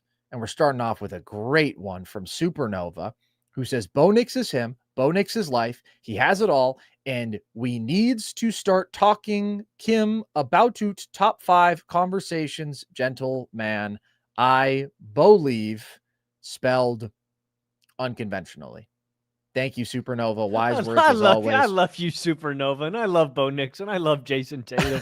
and you know, if Bo Nix was on the Chiefs, they'd be undefeated right now. They would. They would, Logan. I'm glad that you said that. He would have willed every ball that was dropped directly into the hands of his receivers so gently and so skillfully that they would never have dropped the pass. That's a really, really good point. Okay, we got another Broncos question. This is from Nate. How can you guys say you like all these teams, like the Texans, better than Denver, when Denver has 2 losses by a combined 4 points and have beaten teams you would consider better than them? I don't like Bo Nix. Okay. It's pretty simple. Yeah, I think that we have made our thoughts on the Broncos pretty clear. I'll just speak for myself. I think that the Broncos have a chance to make a run in the AFC. I think their defense is outstanding. Agreed. Like, if we're ranking the teams that are the biggest threats in the AFC, you know, I didn't include them in my big 3, but yeah, because the Chiefs aren't going to make it. I think that after the top 3, which for me would be in some order, Texans, Bills, Patriots, like then it's the Broncos, because the Jags, Agreed. I just don't trust it enough. The Chargers, the offensive line being in the state of disrepair that it's in, like the Broncos are legitimately quite a good football team because their defense is amazing. Their offensive line is really good. I think they're very well coached. I just think they have core limitations as an offense. Talked about these numbers all year, but they're 20th in yards per drive. They're 20th in points per drive. That does make it hard for me to buy into your ability to make a deep playoff run. They are a very limited downfield passing attack. I think that Bo Nix still struggles with accuracy. I think that he struggles with processing. And for all these reasons, I just don't like their offense at all. And offense really, really matters, even more so than defense when it comes to playoff potential. And we already made this comparison to the Texans, but they're also a very flawed offense. I just think their defense to me right now is even more outstanding, and the difference in quarterback faith, although the Texans also do certain things much worse than the Broncos do offensively, my confidence in a quarterback being able to make the most of a shitty situation that I have in Stroud, it moves me a little bit more. I think he can make the plays that you need most. I think that he is just somebody who I trust a lot more than Bo, and therefore I slightly prefer the Texans' overall offense, but that's really close. But, you know, win and loss, it can lie. The Titans were the 1 seed in 2021. The Vikings won 13 games in 2022 with a negative point differential. I'm not saying that the Broncos are frauds like that, but I am saying they've played a lot of really close games against shitty teams. The Jets, the Giants, 1-point win, 2-point win, 1-point win in overtime versus the Commanders without Jaden Daniels, 3-point win over the Raiders. Like, we talked about all this stuff before. There are a lot of games where I am not impressed by the Broncos, though, even if they win. And it's because of their offensive limitations and inconsistencies. There's your answer. Hopefully that makes sense. Yaya says, I'm not trying to be nasty, but what's stopping May from passing up the big 3 in their primes? I'm honestly asking IDK what would separate them. #casual. Logan, your take? Nothing. I mean, right now it's all potential. Like, the only thing that May has to climb is the fact that Lamar Jackson, Patrick Mahomes, and Josh Allen are 3 of the greatest talents that have ever played the position. Like, I mean, you're just betting on Drake May being one of the top 10 best quarterbacks of all time, I would say, by like talent. So it's not like if you were betting on Drake May to be as good as those guys, you're betting on Drake May to be one of the greatest quarterbacks ever, which is just fundamentally unlikely if you're going with one quarterback. That being said, I think Drake May is that guy. To pass them up, though, is like, at a minimum, Drake May has to win an MVP. Drake May has to be the best quarterback in football. I'm not saying it can't happen. I think it can. I think it might even be likely with how good he's been. But hold on a second. Passing up the big 3. I would say Lamar. I would say I can get Lamar. Maybe get Josh. You think that's likely, or you're saying it's not likely? I think it's likely he gets Lamar. Just with Lamar's track record in the playoffs, I think Drake could get, and that was the closest one that I had. That being said, you're just predicting Drake May to be one of the most top 10 talented quarterbacks of all time. That's the thing. I mean, look, I literally took Drake May as my number one building block at quarterback just because we're at a point where I think he's so great and is going to continue to get better and will someday be the best quarterback in the NFL. And if I get 7 more years of him, 7 more years of elite production, then I am going to, from this point forward, from a Mahomes or an Allen or Lamar, these guys who are that much older than him, I would take Drake May long term. Think that in itself is a pretty bold statement and just a very strong testament to how much I believe in his talent. That being said, he can be the best quarterback in football in a post Big Three era and still never be as good as any of the Big Three. And honestly, like maybe that's the most likely outcome. I think we are watching the greatest generation of quarterback talent at the top that we've ever seen in this game. And I think that is because we are watching 3 of the most like incomprehensibly great talents. Patrick Mahomes, I do believe, is the most perfect quarterback to ever play the game for everything that we talked about, all the traits that he ties together, the processing, the decision-making with the elite accuracy, with the like top 2 arm talent ever, with the incredible mobility and sack evasion. Just like Drake May does so much so well. He does not have Allen level mobility. He does not have quite Mahomes level mobility, I would say, even as a scrambler. I don't think so. You don't. When it comes to sack evasion, Drake May takes a lot more sacks than Patrick Mahomes has ever taken in his life. Drake's got some special legs, dude. He can really move. He can't move like Josh, bro. Come on. Like when it comes to rushing threat, that's not a controversial statement. And when it comes to sack evasion, I mean, like, I don't think he's as good as Caleb, but Drake's special still. In terms of legs. Well, this is what I'm saying. The question is what's stopping him.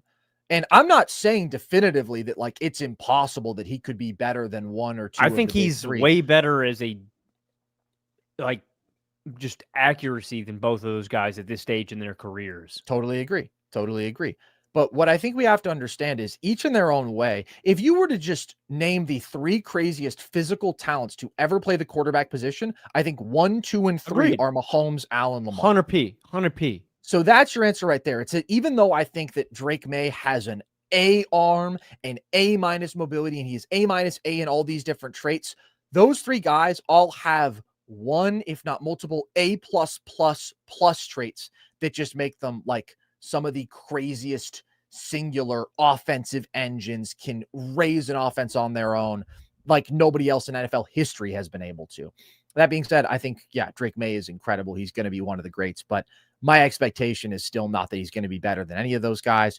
And to say like Mahomes, what he's done over the last 7 years, as we've already talked about, it's the greatest start to a career in NFL history. It's not even close. I do think it's overall the highest quarterback peak.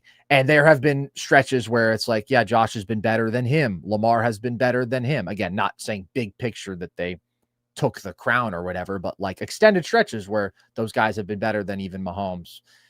That bar is just ridiculously high. It is mostly what it comes down to. And the upside that they have because of their physical traits is so crazy. And they've really squeezed pretty much all the juice out of that upside. But if Drake May is going to be the best, I agree with you, Logan. His accuracy is a superpower combined with all the physical traits and his development trajectory.